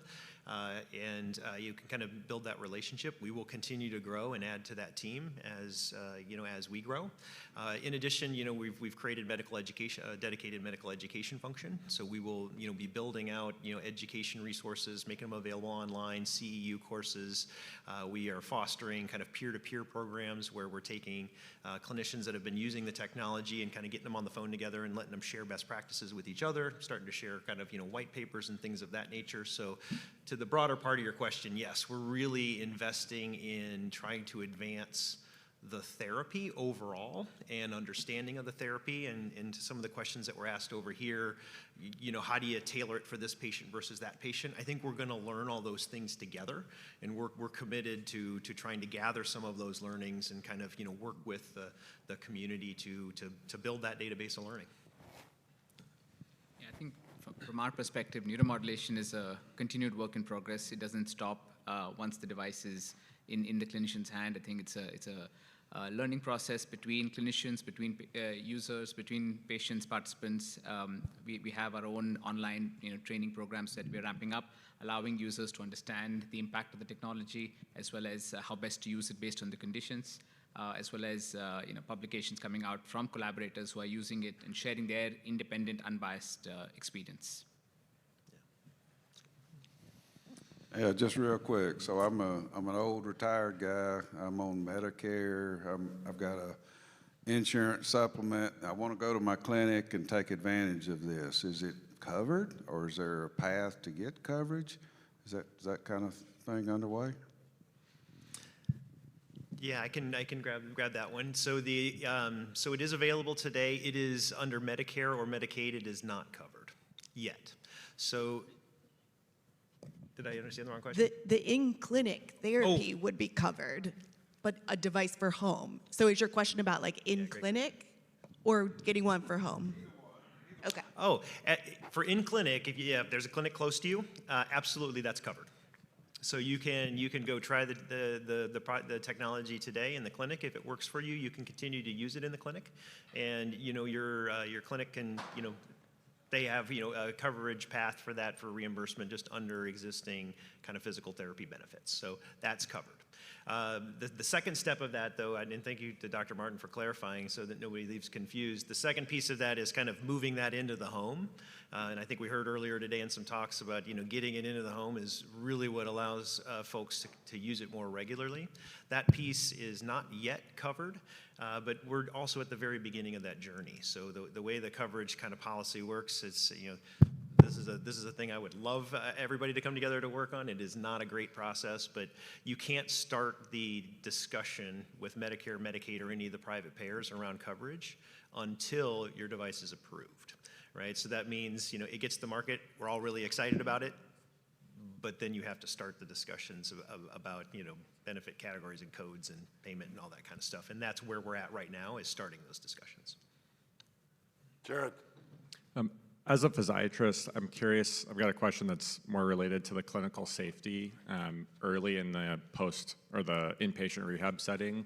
My understanding is that for transcutaneous use, we don't have, it's off-label to use in the inpatient setting at this point, and that's just based on clinician assessment of skin integrity from an incision. Are there plans for data to investigate when transcutaneous stem can be used early? I can take that one because we actually have approval in Europe and they're using it in the subacute phase in those inpatient hospitals.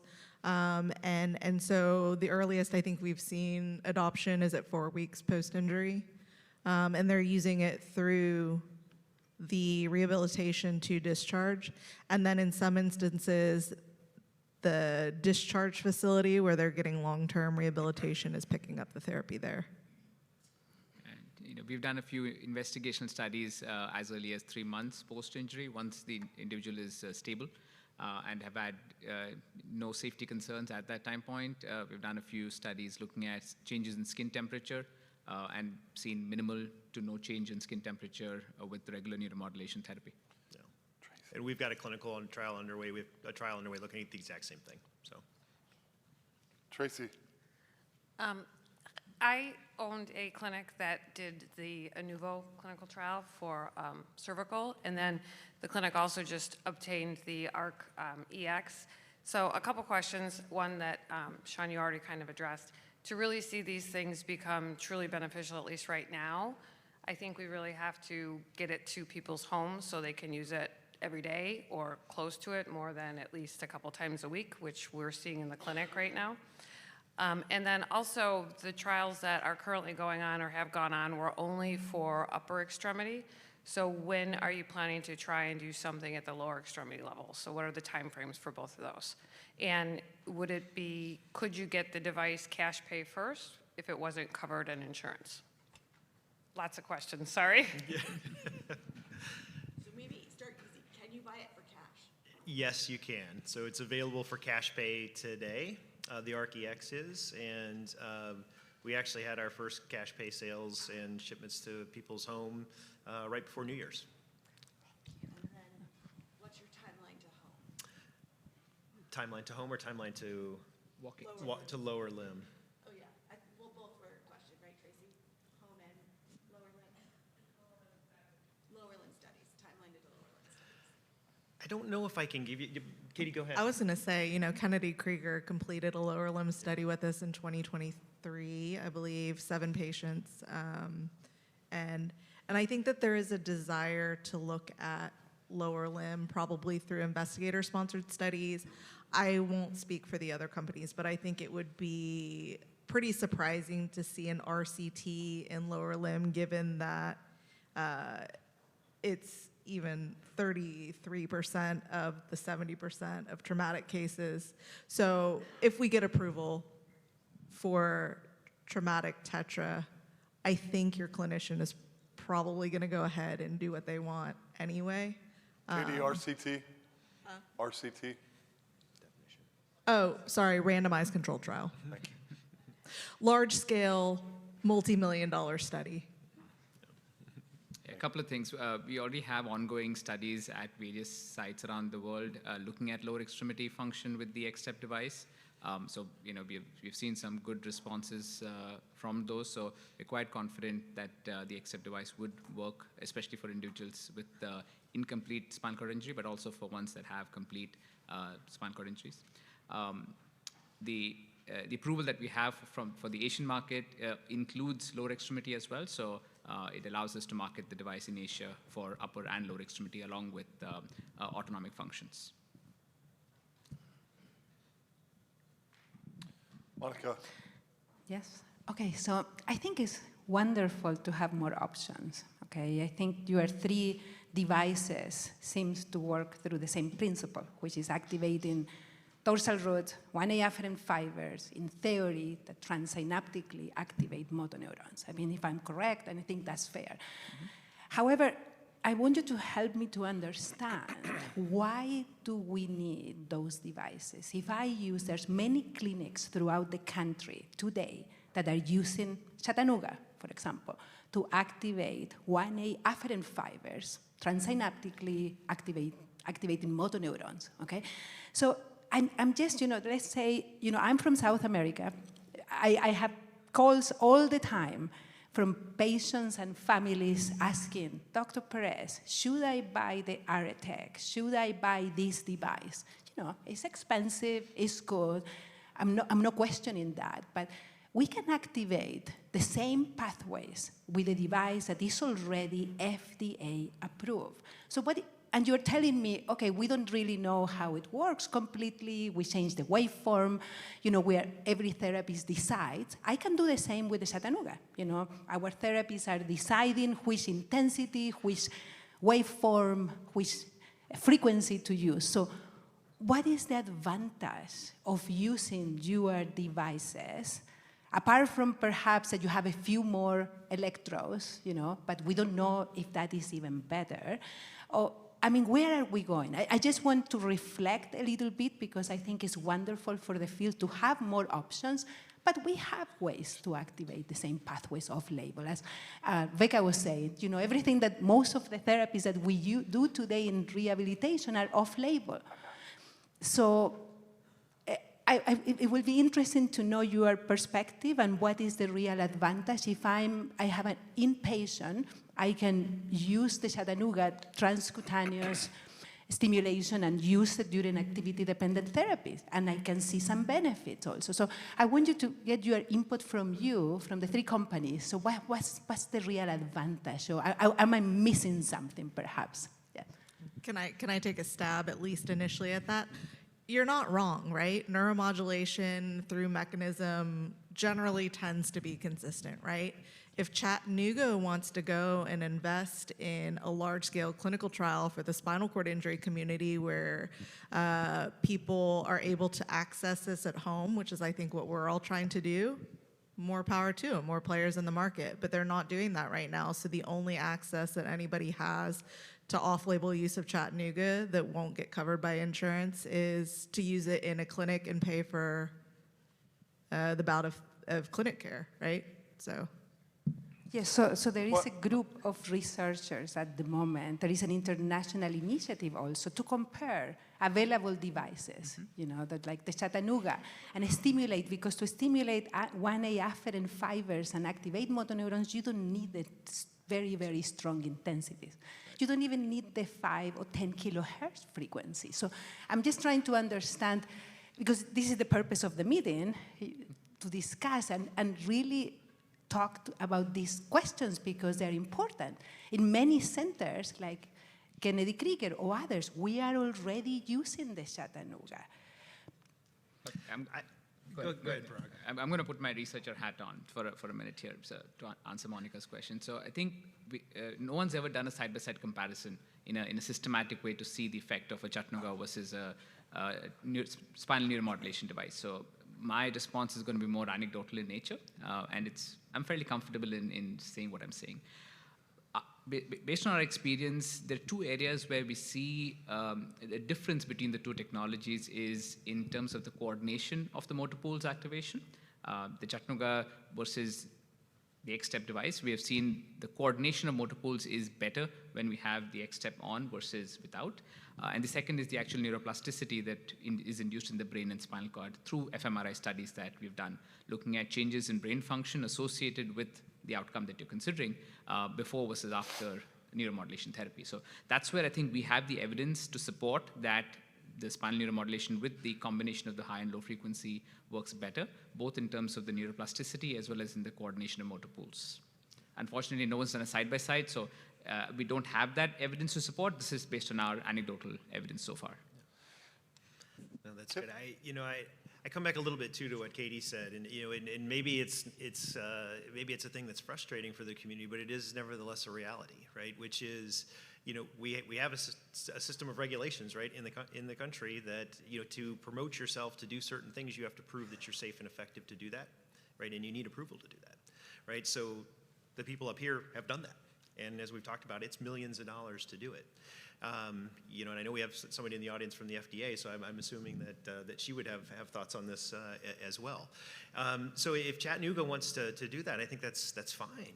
Go do the research to prove that it is safe and effective and meet the same standards that others are trying to meet, because those are kind of the rules in the country. But I also do think that what Katie mentioned is really important, because you might be able to do off-label use, and I think off-label is particularly okay when there aren't other on-label options, right? So as on-label options emerge, I do think it changes things a little bit. And then for payers, if you're off-label, that's the easiest rejection in the world, right? It's not approved for the use, reject it, right? So you have to go through kind of those steps to get what we ultimately think is the best thing, which is design a product that you've done the human factors work, not only the science work to prove it's safe and effective, but the human factors work to know that it can be used successfully and safely in the home. and then do the clinical research work to show that it can work in the home, and get it on label, and then go engage the payers to get them on board with making it available in the home. I think that's a big part of what we're all trying to do up here too. Can I make one additional comment to all this? I feel like the clinics that are using, and I may be speaking out of turn, but I feel like the clinics that are using Chattanooga and other FES devices for transcutaneous stimulation have a ton of experience in research and seeing a steady volume of participants who they've built up their knowledge base on. I would be very curious to understand if community activity-based therapy centers that aren't as familiar with neuromodulation would be willing to adopt this into their standard operating procedure without any type of approval. I want to ask I just want to ask a question, and then we have to be done because we're running over. But I thought it might come up, but I feel compelled to ask two kind of a hard question, two of them. And one is, and it's fundamental, the umbrella is, how do you manage expectations for two things? One, this isn't going to work for everybody. And how do you do that in a time when you're trying to roll out and kind of pitch that this could be the new standard of care? How do you manage the expectations of people that it's not going to work for? And secondly, how do you manage the expectations of, over the years, we have heard in our community reports of all sorts of functional return: autonomic, bowel, bladder, sexual function, mobility, pain, spasticity. And as you approach the FDA and as you approach approval, you're picking one of those things. And how do we manage the expectations from the community of people who want all those things? I'm sorry, it's the last question. I put you on the spot, but I think it's an important one for people to understand. I think it's a great question and a super fair question. I just jumped in. You were grabbing. No. Sorry. I mean, I think, Matthew, I think the honest answer is you just have to be honest, right, about what the data is and what you're seeing, right? So getting it out there and getting it published and being very honest about, I mean, the data shows it's not 100%. Right, and you can clearly see that, but then also being really honest about what the level of change in those measures actually means, for functional improvement, and just being honest about what that's there, so that whether it's a clinician or somebody with lived experience can make an educated decision, about whether or not it's right for them, but also understand what to expect. And I don't think any of us would advocate, we're not trying to overestimate that. Because if you set expectations unreasonably high, then we'll just fail with that too. So I think we want to be really honest about the benefits, and to a lot of the conversation that's happened today, this isn't the end. We're at the beginning here, and this is just the starting point that we'll continue to build off of. Okay. And I think picking one end organ, one outcome as the starting point, that's just how we have to operate. Within the legal limitations that the FDA, has us follow. But end of the day, our objective is not to just, treat one organ system, but to provide a therapy for every single organ system impacted by spinal cord injuries. Is that, I just want to clarify, is that legal? Or is that, could you, if you had the resources, could you come with 10 conditions and do a trial? We could, but that would be a very expensive and a very large trial. So that's why I'm asking the question. It's practically not possible. It's mathematically possible, practically not possible. So that's why I think we just have to pick our battles, go after one after the other. But that's why going back to the point I made earlier about the clinical collaborations, having multiple labs, centers looking at various organ systems really helps solidify some of the ideas that we have, that the transcutaneous neuromodulation system can impact the system as a whole and not just one organ system only. I think this is where the research community can help us, though. I am always so jealous about ONWARD and NeuroRestore because they have this very nice synergistic cycle where Gregoire and Jocelyn can incubate indications and then de-risk them for ONWARD, and then ONWARD can take and commercialize them. In a perfect world, that would be true for all of us sitting at this table, that we would have those types of relationships. And so that's maybe where we call on you folks as a research community to partner with us. If you want to see more indications get approved and into large scale studies that can then eventually have FDA nod and clearance, then work those NIH grants that we can't tap into, work the Nielsen Foundation grants, look at indications using our technology through device donation, and show us that it is worth investing in a large study for it. And then I think we're all open to that conversation. Okay.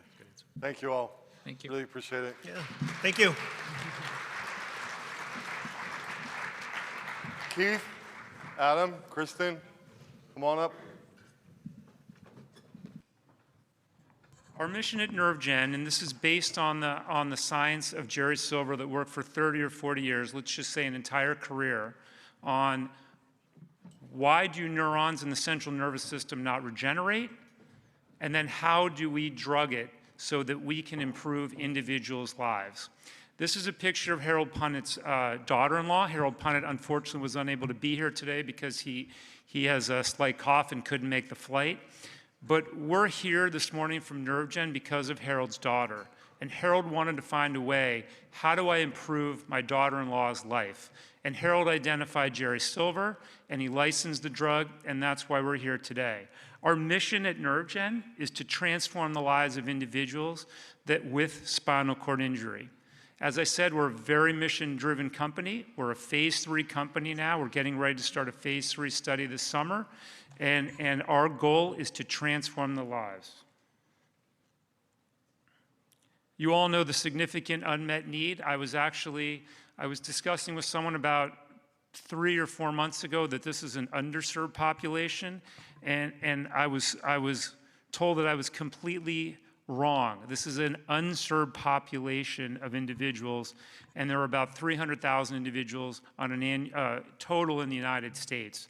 There's no approved therapeutic treatments, and we at NerveGen intend to be that first treatment across the finish line. And when I say, Matthew, that this conference is going to be different in 2 to 3 years when we're through the FDA, we will be seeing an influx of money into this area, an influx of investment in new treatments, and I think NerveGen getting across the FDA finish line when we do that is going to change the vision and how people view looking at spinal cord injury and neurotrauma. Our drug NVG-291 targets chondroitin sulfate proteoglycans. It's a daily injection subcutaneously. We typically give it in the abdomen. It's given daily for 12 weeks. It works at the PTP sigma receptor. It has been tested in Chicago by Dr. Perez here at her lab. And we have 20 individuals that went through a clinical trial that we will discuss that study. We have been engaging with the Food and Drug Administration. We had a Type C meeting in September of 2025. We are very aligned with the FDA going forward. And we have an end of phase 2 meeting in early 2026 this quarter. As you can imagine, this quarter is coming to a quick end here. When we met with FDA, they confirmed that there are multiple regulatory routes available to support approval for NVG-291. This is the CONNECT SCI study that was run by Dr. Perez. There were 10 individuals that received a placebo and 10 individuals that received daily subcutaneous injection of NVG-291. There was also a daily exercise that was from baseline through week 16. The end of the study was at week 12, not the complete end, but the end of drug was at week 12, and at week 16 was the end of study. So from week 12 to week 16, there was no drug that was given, and individuals were followed with exercise and continued to be monitored at that time. The primary endpoint of this study was motor evoked potentials. And if you put yourself into the room in 2022 when NerveGen was speaking with KOLs and deciding on the direction, we really did not know what we were going to get from this drug. We saw that it worked in a Petri dish, and we saw that Jerry Silver in his lab, he could regrow neurons. We saw that it then worked in a rat or rodent model, that individual rodents that were given a physical spinal cord injury, roughly 50% of them could regain functional walking. And we wanted to see and we wanted to know how that was going to work in individuals with motor incomplete cervical spinal cord injury with 12 weeks of treatment. I'm not going to go into the motor evoked potentials, which was our primary endpoint, but suffice to say, we hit the primary endpoint in the upper extremity. That showed that we had increased conductivity of electrical impulses from the scalp to the first dorsal interosseous, which is the muscle here between the thumb and the forefinger. Going forward and in discussions with the Food and Drug Administration, they want to see functional outcome. And by functional outcome, we're going to discuss quantitative prehension, which is really glass, pouring water into a glass from a cup, putting a key in a keyhole and turning it, nut on a bolt, and then putting pegs in a peg holder. This has been recognized by the FDA, the GRASP quantitative prehension through the ARC-X as was discussed earlier. Here are the results that NerveGen saw. On the slide on the left is GRASP total score, and on the far right is going to be GRASP quantitative prehension. And I have it at week 12 and week 16. In both total score and quantitative prehension, what you see compared to placebo is really an improvement compared to placebo. So individuals with the GRASP test showed for a total GRASP score about a doubling, and really in the GRASP quantitative prehension, there's about an 800% improvement. This was not set up for statistical significance. This is for trend only, and you can compare it to placebo. There is a dashed line that you will see as well, and that's the MID, which is the minimally important difference, and this is a calculated amount. And what the minimally important difference is, these are day-to-day activities that for an individual is something that's important. Using a fork, being able to comb your hair, something on a day-to-day, which is what the FDA wants to see. It is important that we're showing electrical conductivity, but what they want to see is how does this drug, NVG-291, improve or transform the lives of individuals on a day-to-day basis? And we see it in total score, and we see it in quantitative prehension. We also did an exit interview, a blinded exit interview on almost every individual. There were two, one in the treatment arm and one in the placebo arm that did not finish it.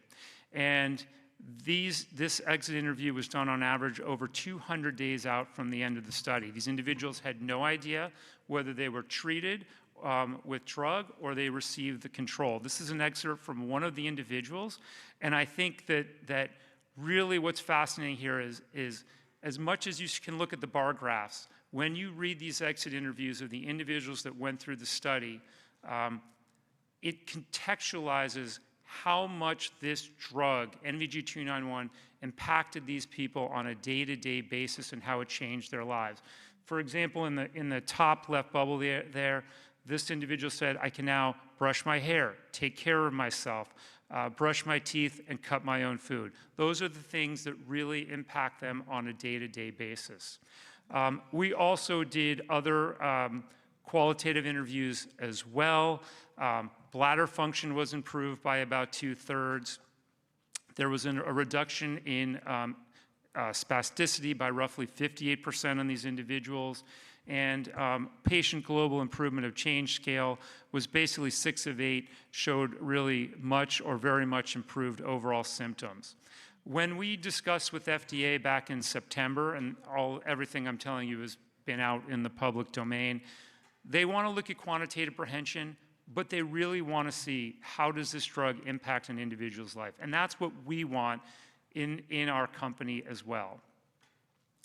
As we move forward this summer, and we have a planned phase 3 chronic spinal cord injury trial that we are planning on initiating this summer, It's going to be roughly 150 individuals, one-to-one randomization, 75 to daily treatment of NVG-291, and then 75 will receive a placebo. The intent is that the placebo arm will all get drug in an open label extension. Looks very similar to the Connect SCI study that Monica ran, where they get drug for 12 weeks, and then there's 4 weeks off treatment. We are hoping to see the same durability that we saw at the site in Chicago with Monica as well. The interesting thing that I thought was phenomenal was that we really did not see from week 12 to week 16, we did not see a drop-off in grasp function in these individuals. And even these individuals, when they were in the exit interviews, continue to notice, and they state that they see a maintaining or even continued stepwise improvement even from the end of the study out to 200 to 300 days, which is really phenomenal. Moving forward here, obviously, we had a Type C meeting in September. We're waiting to speak with FDA moving forward, and we are preparing for a phase 3 clinical trial that will be in North America. We say that it's up to 60 sites. I have no idea how many sites it's going to be. When you do a clinical trial, you always throw out there more to the FDA so you don't have to go back to them. But our mission and our goal here is to get this trial to as many locations so individuals, it's convenient to individuals, so they're not having to travel to one site within the United States.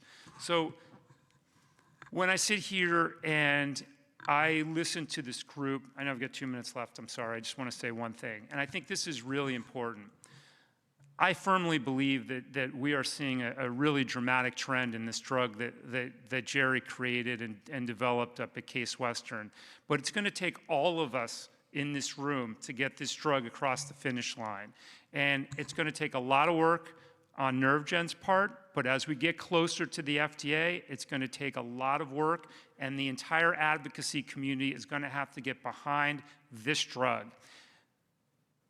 NerveGen needs the win, but more importantly, the spinal community needs a win. I am the CEO of NerveGen, and I do work for the board, and I work for the company, but I really work for the spinal cord injury community, and I work to bring a treatment that's going to improve your lives. And I'm going to need your help as well. And so I really, and I mean this sincerely, as we move forward, it will be important that all the groups that are out here at the table really come together with FDA and help us push this over. It's not an easy path. We will be, and we intend to be the first drug that really brings meaningful improvement to everyone's life here. I want to thank you. I know I'm running over. All right, thank you very much.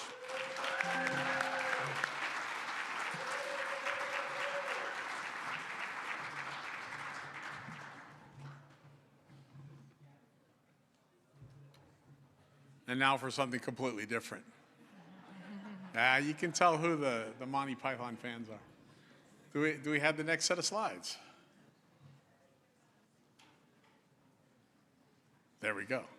All right, good afternoon. My name is Keith Tansey. I should tell you for the purposes of this talk that I've done lots of things in my spinal cord injury related career. I've had animal labs, I've had human labs, I've had clinical practices, and I've worked in our professional society in the American Spinal Injury Association. And I've now taken up doing restorative neuroscience consultation. And under that, I have a couple of consulting gigs. One is the consulting director of clinical research at Livaudais. But I'm not nearly as interesting as my friend Adam Gorlitsky, who is here in the Rewalk 7. If you want to go ahead and stand up and say hi to everybody. And we're here to talk about the state of exoskeletons.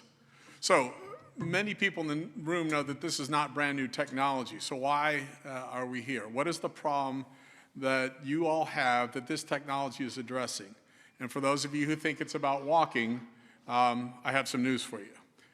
So also, what has changed more recently and where are we going? And these are the things that we're going to just cover really quickly. So what is the problem that I have that this technology is addressing? Initially, people thought it would be great if we could get vertical and stand and walk. There are psychological benefits to that. There are practical benefits to that. But what we've really discovered is the effect that activity is having on the quality of life of patients with spinal cord injury or the lived experience community. The guidelines for metabolic health in your population is 30 minutes a day, 3 times a week, but only 12% of chronic spinal cord injury are getting this much activity. 50% of people with spinal cord injury get no activity at all. And the benefits of getting activity are cardiometabolic health, pain, spasticity, and bowel and bladder function so far. And that's in research done independently by investigators using the Rewalk device.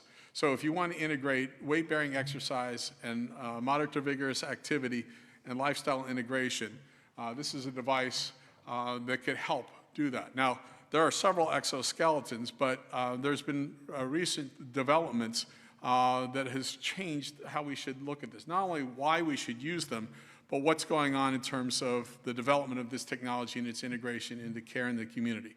So in 2023, the FDA approved Rewalk for use on stairs and curbs. So if you live someplace where a wheelchair ramp isn't reasonable, but you only have 2 steps to get up and over, this device can now help you do that. In 2024, it got included on Medicare fee schedule, so it can be reimbursed for by Medicare. This has also been paid for through the VA, through workman's comp, and through some auto insurance companies, and we're making progress with private payers. And in 2025, the Rewalk 7 launched, and this is an advance in the device. We can now have the device walk at faster speeds. It has a longer battery life. There's augmented hand controls for starting and stopping, sitting and standing, and the device can record number of steps, hours of use, how many times you went up and down the stairs. So we have data collection going on in real time just from using the device. I personally would like to see additional data collection that knows more about who's using the device, how much they're using it, and what benefit they're getting from it. So why should we be encouraging the consumers to think about this differently? People who would use the device, and I say that in comparison to the prescribers. We went to the American Spinal Injury Association meeting last year and informed all the prescribers that they needed to think differently about this, and I want to encourage the community to also think about this. Think about being more active as being ready for coming advances in treatment. If you are not future-proofed, you may not be eligible or may not benefit from something new that comes down the pike. So your general health is really important for this reason.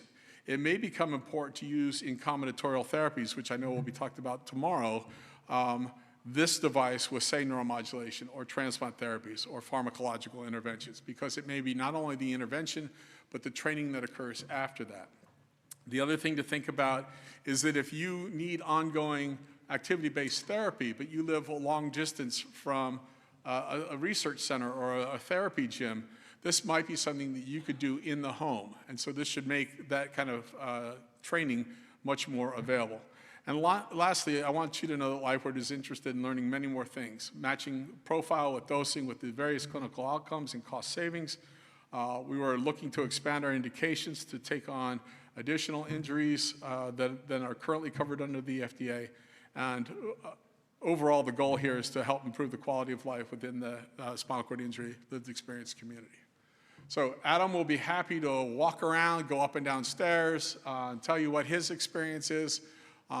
We're hoping that as a Rewalk user, he will get with some of the podcasters from Unite to Fight Paralysis so the word can get out to the community that this is something that can bring positive benefit. So if you have any questions for Adam, and that's Adam's dad right there, and they are a partnership in this, but also myself and Dr. Keith Rose, the medical director, will be available during the break for additional questions. Thank you.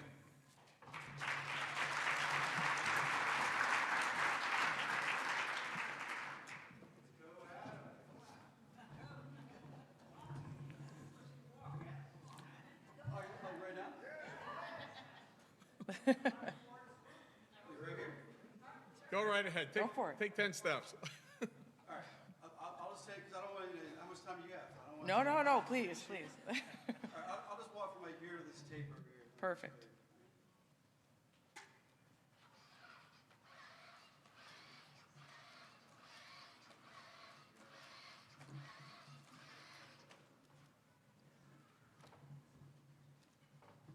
You guys want to see more? You can come out. Thank you, Adam.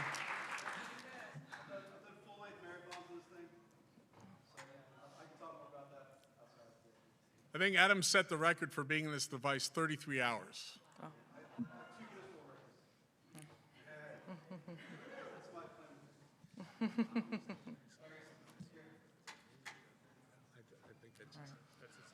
you. Hi, everyone. My name is Kristen Gill. I'm a lead reviewer at the FDA in CDRH. I just have some brief slides. So when we talk about the FDA, we talk about a number of different centers where I work, and we regulate different devices. We're in the Center for Devices and Radiological Health. All right, little diagram here, but if you look at CDRH, and then there's an office, and we're broken into several different offices. OHT5 is where me and my team work, and we regulate neurological and physical medicine devices. All right. Within that office are a number of different teams, but specifically the team that I work on and the devices I regulate fall right in that physical medicine acute injury devices team. And that includes assistive devices, brain computer interfaces, wheelchairs, exoskeletons, prosthetics, orthoses, all kinds of assistive devices. So a lot of the devices that this community is familiar with. There's another chart that kind of breaks it down, but ultimately, I think the important thing to know is that patients are at the heart of what we do. I'm an occupational therapist by background. I spent over a decade working in acute care and acute rehab, and I certainly understand how important the patient voice is, and that's something, you know, we like to emphasize, how important the patient voice is and how that impacts regulatory and how important that is for regulatory decisions. So understanding and hearing from patients and their care partners are important in that regulatory decision-making process. All right, thank you.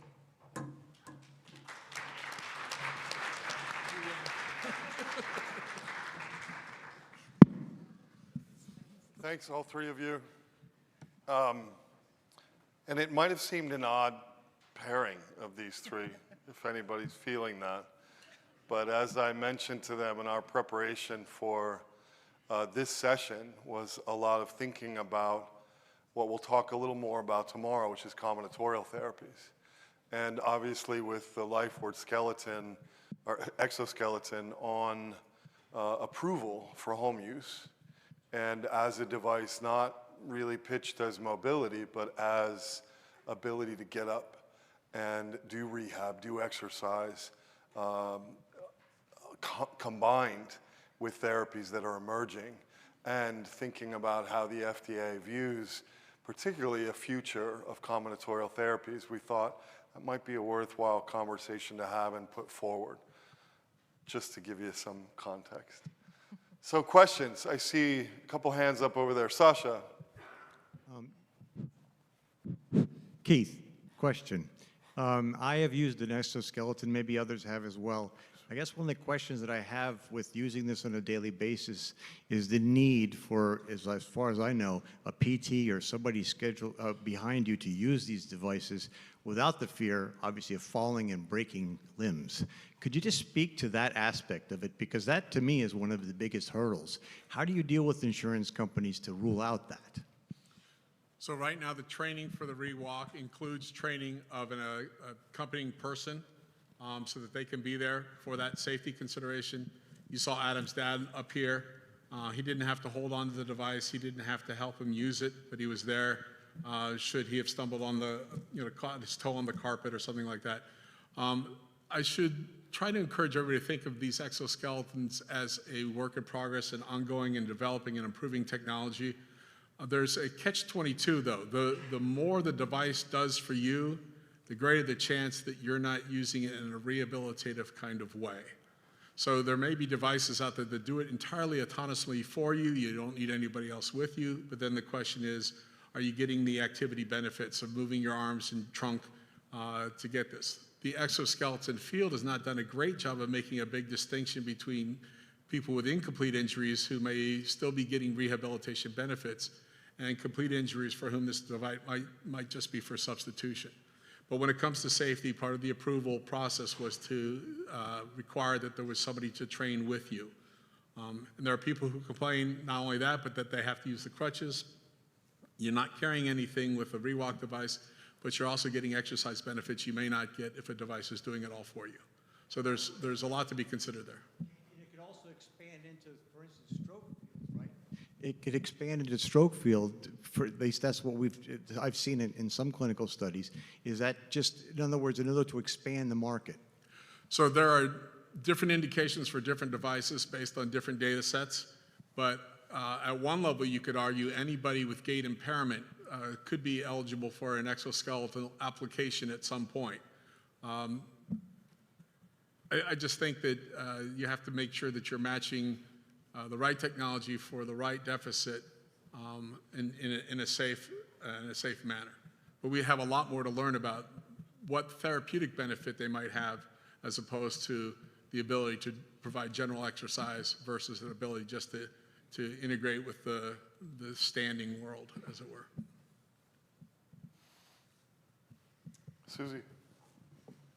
Good afternoon.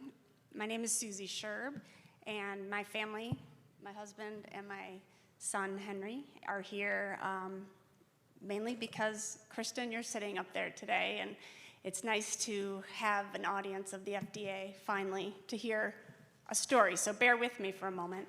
Our son was patient number 2 in the NerveGen clinical trial. He was a very high ASIA-C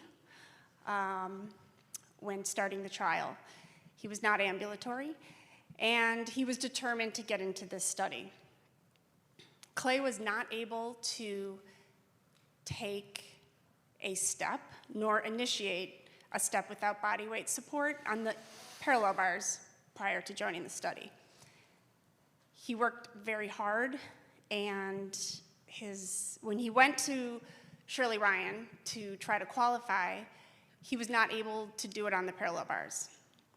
So they decided to try him on the EVA walker to see if he could initiate a step without body weight support. And he was able to, just barely. When I say initiate, I don't mean take a step. He was a high C. So I could go through the details of his trial data, but the FDA is familiar with it. His 9-hole peg results were phenomenal. His 10-meter walk test, he was one of those characters you hear about who was unable to finish the 10-meter walk test when he started at the baseline, and he finished in under 2 minutes.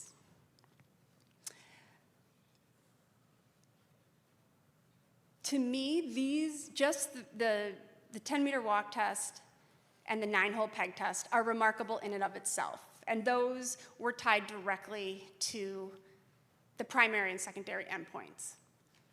But what the FDA does not know about, and what unfortunately was not captured in the trial data about our son Clay, was something else that happened during the trial. And that's why I'm glad you're here today, because we want to be able to share with you something quite miraculous. As I mentioned, when Clay tried to get into the trial, he was unable to initiate a step on the parallel bars. He's C5, upper body, obviously walking on the parallel bars, as many people in this community know, very difficult. So 8 weeks into the trial, his physical therapist said, Clay, let's just put you on the parallel bars again. This was not one of the tests that the FDA mandated. This was not a 10-meter walk test. It wasn't a 9-hole peg test. This was just part of physical therapy, his 1-hour physical therapy. They put him on the parallel bars without body weight support. I went every single day with Clay and my video camera, and I happened to catch it on video. Clay not only initiated a step, he walked across the parallel bars within 8 weeks of being on the drug. He walked across the parallel bars without body weight support because NVG-291, whatever it did inside of his body, what he couldn't do 8 weeks earlier at all, he couldn't initiate a step on those parallel bars. He walked across.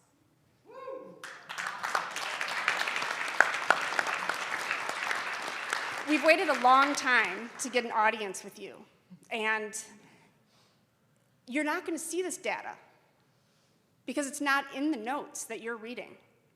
So we've been talking today about the power of the patient's voice. And my question to you today is, we're very blessed to have you here and to be able to share Clay's story with you, and there's so much more to share. I don't want to take up everybody's time. But how do we navigate the FDA to understand, I don't really care about the clinical endpoints or all of this, trial data that they were, required Shirley Ryan and NerveGen to do. What happened to Clay during those 16 weeks was short of a miracle. This drug worked for our son. And we need to know, and here's my question to you, what do we do from here? How do we share our voice and share Clay's story to make a difference so that everybody in this room can have access to this drug? Thank you for sharing that. As a clinician, as occupational therapist, I know how exciting small wins are and big wins for patients. I don't work in the Center for Drugs, but I do work in the Center for Devices. And I can tell you with full confidence that we care very much about the patient voice, and we try our best to incorporate the patient voice. I think a lot of us as clinicians are clinicians at heart, and so being at the FDA is another avenue in which we could, see people succeed, just like your son.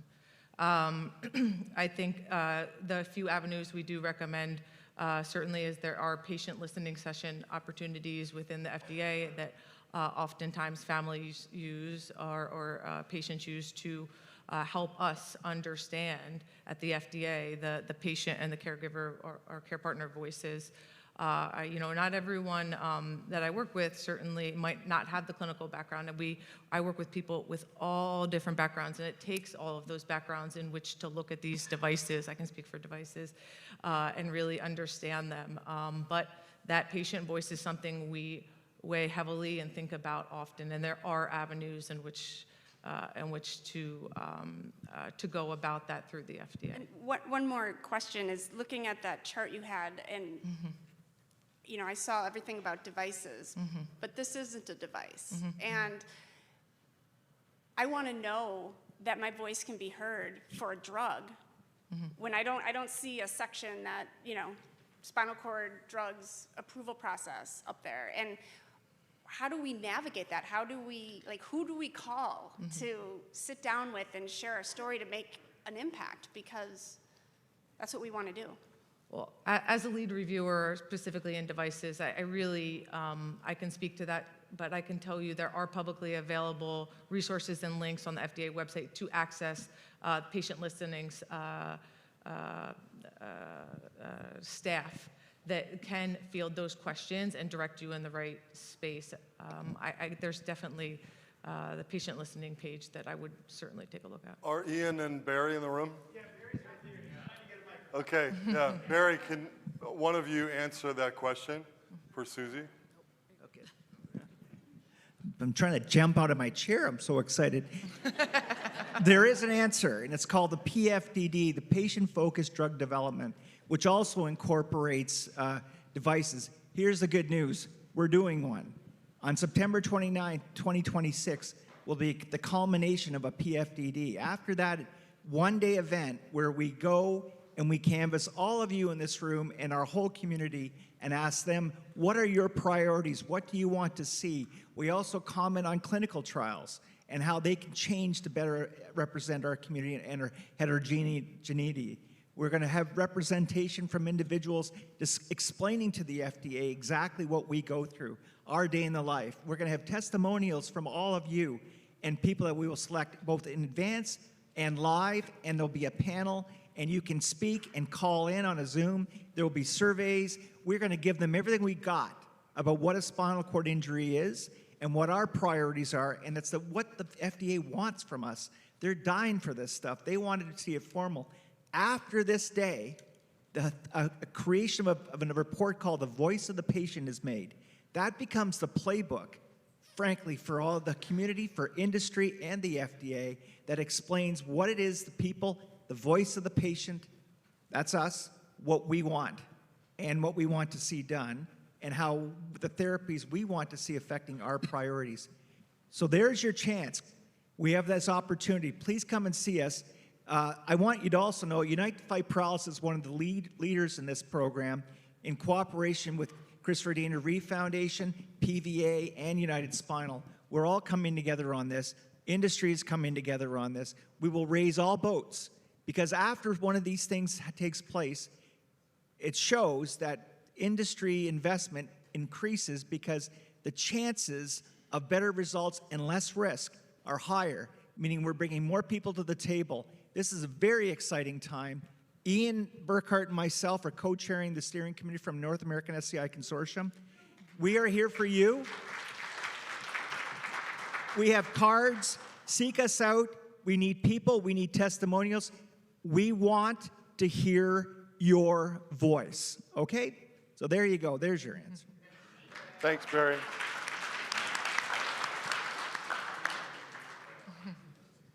Louise? Oh, I'm sorry, and I'll get to you, Tommy, after Louise. Actually, go ahead, Tommy, and then Jim, get the mic to Louise. Go ahead. I have another question for Kristen about the FDA's role in approving things that physical therapists and occupational therapists can do, and like giving them a code and making them billable. Specifically, when it comes to general exercise like strength training or aerobic training, physical and occupational therapists can incorporate those things into a billable rehabilitation plan for a patient. But as far as I'm aware, there's never been a randomized control trial looking at strength training versus placebo specifically to improve transferability in a person with, a spinal cord injury. Because I do research on a couple different kinds of neuromodulation, and I've talked to a lot of PTs and OTs who say, well, I can't wait to do this thing once it's FDA approved, but as a medical professional, I can only do something FDA approved. But I've never heard of an FDA approval for dumbbells or an FDA approval for resistance bands for strength training or something like that. So I was just wondering, how do those general devices that anyone can just go on Amazon and buy, for their own purposes, does the FDA have a role in how those things fit into a billable medical intervention that a clinician is delivering?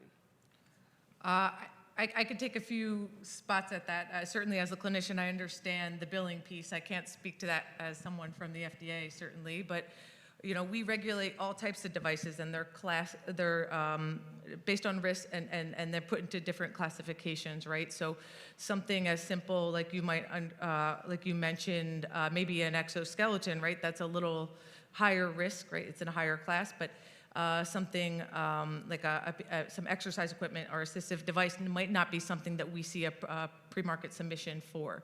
So they might just be registered and listed, and that database you can find, it's publicly available on the FDA's website. You can search the registration and listing and find any device you're curious if we regulate it.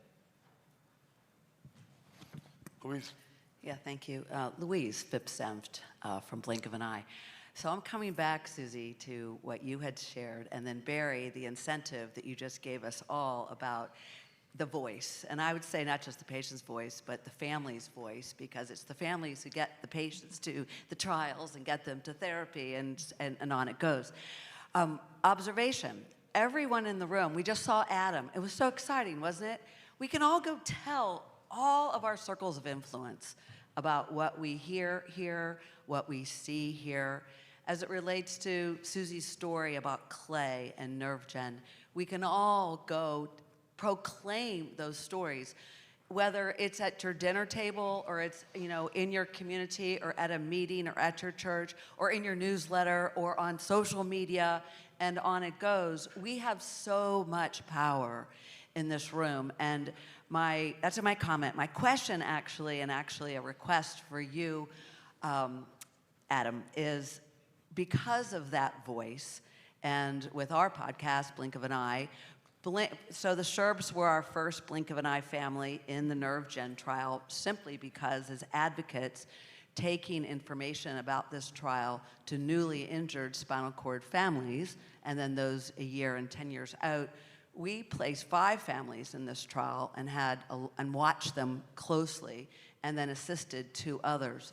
And the podcast just covered 2, but would you share, as it relates to the FDA, how the patient's voice can really change the dialogue, as we know FDA is interested in how life and quality of life is impacted, how even the stories, even at this level in the last couple months, have changed that dialogue? No, it's very important.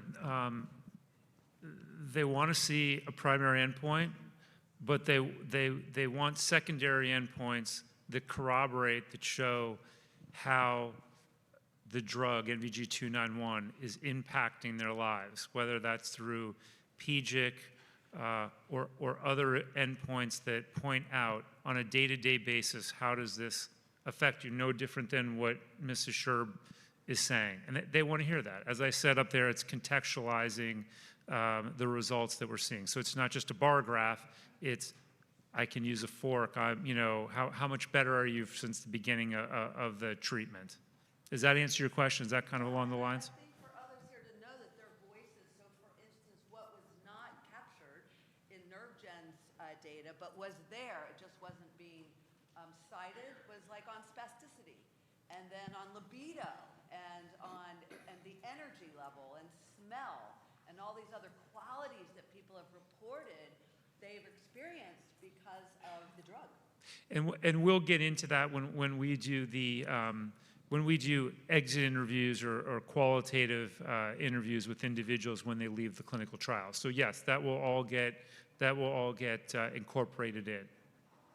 John. And it matters, I think, Kristen, like for you all with FDA, even though this is not your specialty, your field, it matters to hear these anecdotal stories about not just what was tested, but what is unexpected, a year later, a year and a half later, and as far as I'm concerned, 5 years later. I believe in all the things that we do in this room about neuroplasticity and what we can anticipate.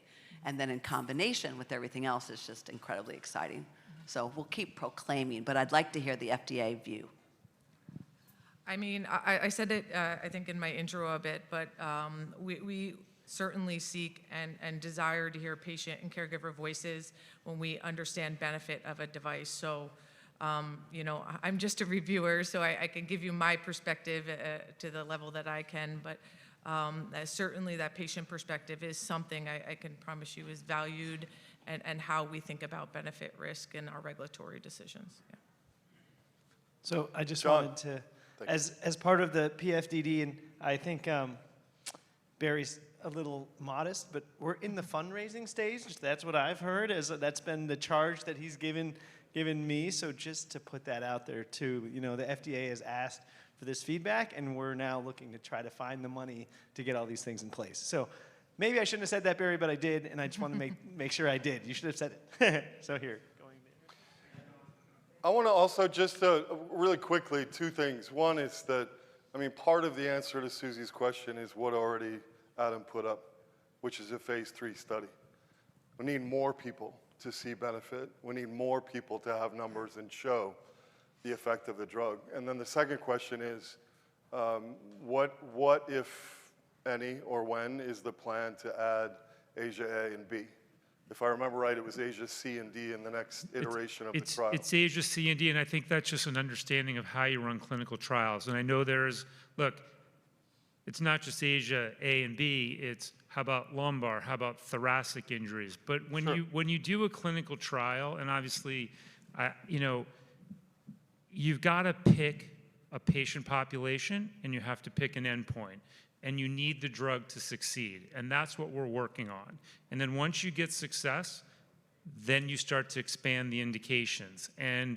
But But that's how you start off in drug studies. I mean, most of my experience is in ophthalmology, and you can see it in ophthalmology. You get a drug for wet macular degeneration, it then goes into 2 or 3 other indications. And so it just takes time for us. Right now, what we're focusing on is motor incomplete, Asia C and D, and quantitative prehension is our primary endpoint with obviously, you know, we're going to be working with the FDA on secondary endpoints that show patient improvement. Matthew, can I add a comment to that? Sure, yeah. So I think that we often assume that the state of what the science is the definitive way it has to be. And I think it's important to point out that the Asia impairment scales are heavily biased towards what happens at your butt, whether you can feel things and whether you can control your rectum. And in cervical spinal cord injuries, there's a huge heterogeneity of whether the damage is connections from the brain to the spinal cord or connections within that cervical spinal cord. And so it shouldn't be surprising to the community that if with neuromodulation or with these drugs, there might not be the same result in everybody. And as data gets collected, it's going to be important to figure out what is the pattern of injury in the cervical spinal cord affecting the upper extremities that is necessary and sufficient to get a therapeutic benefit from whatever the intervention is versus in whom it might not work. Because eventually I want, as a clinician, to be able to tell the patient who comes in my office who asks me, am I going to benefit from this, to be able to knowledgeably say, because you have these features, you're likely to benefit. Because you don't have these features, we probably need to be looking for the next thing to come down the road. So complete and incomplete is at one level, a measure of severity, but it doesn't tell us what we need to know about what's going on in the cervical spinal cord relative to upper extremity function enough to really be able to determine a responder versus a non-responder. So don't be surprised if it gets more complicated before it gets more straightforward. You already sort of answered my question in a way when you say you have to pick, because what's frustrating for me is when I tell my family, I want to get in a clinical trial. I want to help. I want to have the same effect. The problem is I'm a victim of a gunshot wound. And anytime we go in a trial, and anyone I want to see where I can participate, I clearly see all the time, it's usually for any time a significant trial like yours, the exclusion criteria either falls into one of categories that tends to exclude people like me. And that's either because I have a penetrating injury, it's because I can't have an MRI because the metal in fragments, I can't have an MRI, and that excludes me. I understand that you have to pick, like Asia C and D. But what I don't understand is why can't we do that simultaneously? Why can't we wait? For example, you're doing right now both the chronic cohort, you have a subacute cohort you're enrolling for right behind the chronic cohort. Why can't we enroll Asia A and B people behind the Asia C and D cohort and do me? Why do we need to keep this waiting and prolong this when we can help people right now? And I say this before. I am willing to take risks at the end of the day. When you live with this injury and it's tough on me, to take care of me, I am willing to take a greater degree of risk, knowing that it could yield a much greater rate of return of, if I could get an ounce of what this woman's son was so fortunate to have, I'd fall over backwards to get that.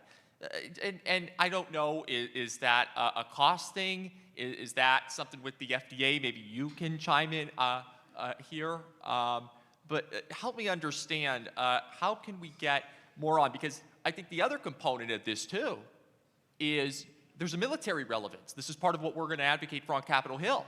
Because how many times have we heard somebody was in Afghanistan, was in Vietnam, and landed on something, and commonly has metal shrapnel? We're essentially excluding a large part of the military community as well. So help me understand, how can we make this better? How can we make it so that it truly is all of us, like she really said, and not just some? How can it's so frustrating because I want to help, but the very nature of my injury, it inhibits me from helping because of the way you have to set up your trial. And again, I get what you're doing, why you're doing what you're doing, but still. You want to take it? You want me to? I'm happy to give my view on it, but this is a very unfortunate difficulty in an injury that happens in a relatively small population with great heterogeneity, with lots of different measures of what constitutes an improved outcome. And so scientifically, the goal is to study enough people who are enough alike to be able to say something about that group at a certain price point. It doesn't mean that that adequately serves everybody in that community. In my wildest dream, what happens is that we know everything about someone's injury, what happened in the ICU, what happened in inpatient rehab, and that they can participate in feeding data into the system for every day or every week or every month after they leave, so that we can know what medications, what therapies, whatever is impacting their outcomes. So we can start better understanding who's benefiting from what and why and how. It will mean that not everything will be right for everybody. Just because a hammer gets developed doesn't mean everybody's a nail. And so we have to figure out how to also develop screwdrivers and pliers and all the other tools as well, and which combinations of them to use. And it's a terrible thing in this audience to say some of this takes time, but the reality is that that's with limited dollars, limited time, the process takes a minute to get going. But don't think that just because it's difficult that anybody on the science side or the clinical side or the regulatory side or the foundation side doesn't think that it's important to only serve part of the population of the community. Question for... Can I just make a comment? By the way, I completely agree with you. And what you just said was very eloquent in how you develop clinical trials.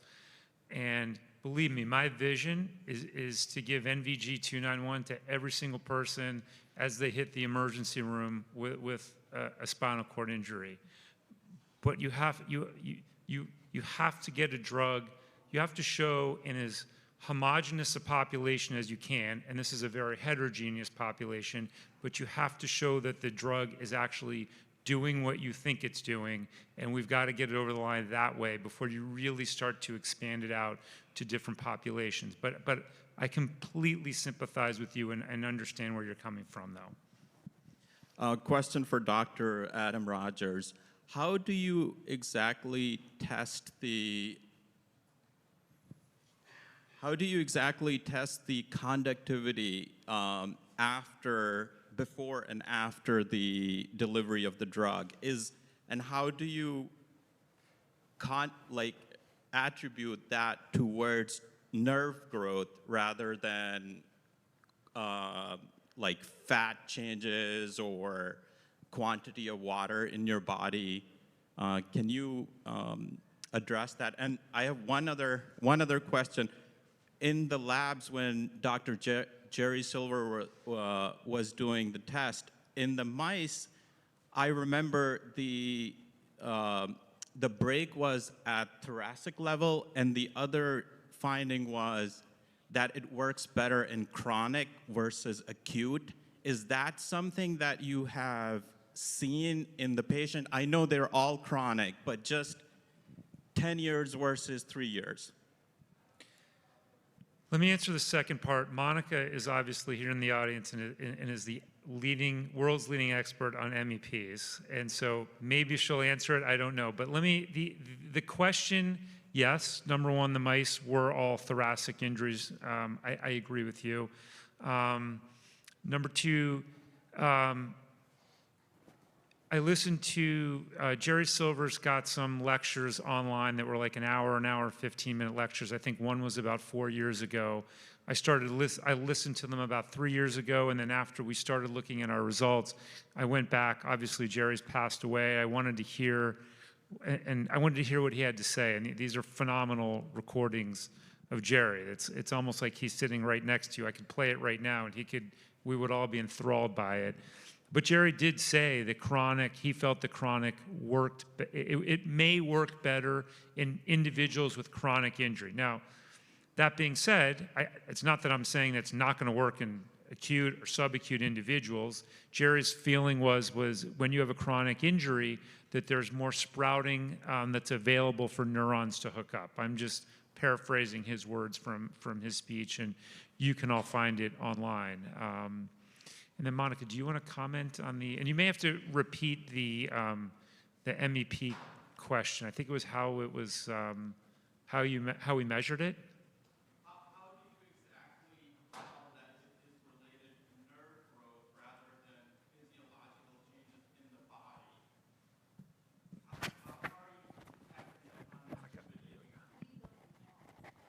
Hold on. No, we know that a motor evoked potential increase in amplitude, that's true, but we don't have evidence whatsoever that there is growth of axons, no. But, excitability changed and it was maintained, so we speculate that could be due to growth of axons, okay? But with the current technology that we have today, electrophysiology, we cannot tell. The MRI analysis shows some changes, but still, okay? So I think there was some changes in electrophysiology, yes, but we do not know if there is growth of axons. Yeah. Can I ask a question? Let me make one other comment. And look, obviously we can't look at a neuron. We can't. Monica can measure it from electrical conductivity. But we also look at their function, and we can piece one and one together, and individuals, like even listening to Mrs. Sherb, things that she saw, but we can measure functional outcomes, quantitative prehension, and then we get exit interviews. How does this impact your life? Your bladder, your bowel, spasticity. Look, we did. Monica will tell you that there was a tremendous amount of data points. It took us months and months and months to go through all the data points, but everything points towards that we are having a biological effect from NVG-291, other than the fact that we got statistical significance in upper extremity MEPs. Ignacio, and then that's the last question. I'm sorry, I know a lot of people have been wanting to ask. I'm trying to manage it, but we're already 20 minutes past our All right, I'll make it quick. Go ahead. This is for Keith. In terms of exoskeletons, for neurorehabilitation purposes, how important is active participation in being able to progressively reduce the amount of robot assistance being provided by the exoskeleton for neurorehab, or just for providing mechanical mobility? Which of the two is it? So I can answer the question more from what we've learned over 15 years of Lokomat use than the 10 years we've had overground exoskeletons. But it's clear in incomplete spinal cord injury that first you can reduce the amount of body weight support, and then you can reduce the guidance forces. And this corresponds with slowly improving recovery. But it's different from one person to the other how fast any one of these things can go about. Unfortunately, this has not been studied in the same way in overground exoskeletons to know how much of this benefit is neuroplasticity and functional recovery, more likely in incomplete injuries, or substitution, a standing wheelchair, if you will, that is allowing for exercise and activity for the generalized health benefits. I would love to see that research done so that we can answer those questions. But I think the difference is whether you use the device to enhance neurological recovery or whether you use the device to negotiate your environment may have impact or importance, but it may be beneficial in different ways to different groups of patients. But I don't think we have enough information yet on enough people with enough devices to really be able to say definitively what is necessary and sufficient for neurological recovery with therapist-assisted gait training, with body weight support treadmill training with an exoskeleton, with overground exoskeletal use, or any of that. It's a work in progress. Excuse me, I as an advocacy event, I'd love to advocate on behalf of my brother and the young man over here that talked about his inability to get into a clinical trial. I share your frustration on behalf of so many individuals that are at the mercy of the extended clinical trial program. I've done a lot of research on this. There was a time when my brother wasn't qualifying for the trial. How can we get in? What are the ways that we can do this? The way that we did it was through expanded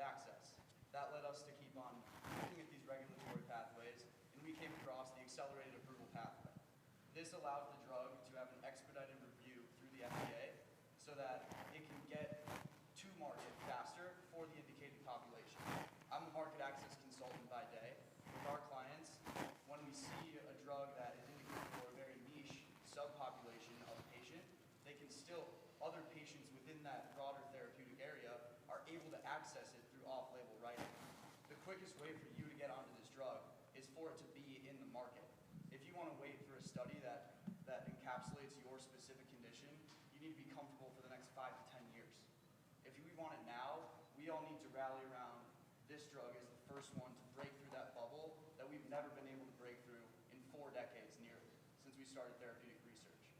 So to answer your question, and to raise another question for Kristen, in her experience, I want to know what is the role that accelerated approval or other expedited pathways can play so that we can break through this bubble that we've been constantly trying to burst at for decades, so that we can get patients off-label written scripts, so that we can get patients onto drugs that they deserve, no matter what. If you have a bullet shrapnel in your spine, you deserve to be on a drug that works, and I want to know how.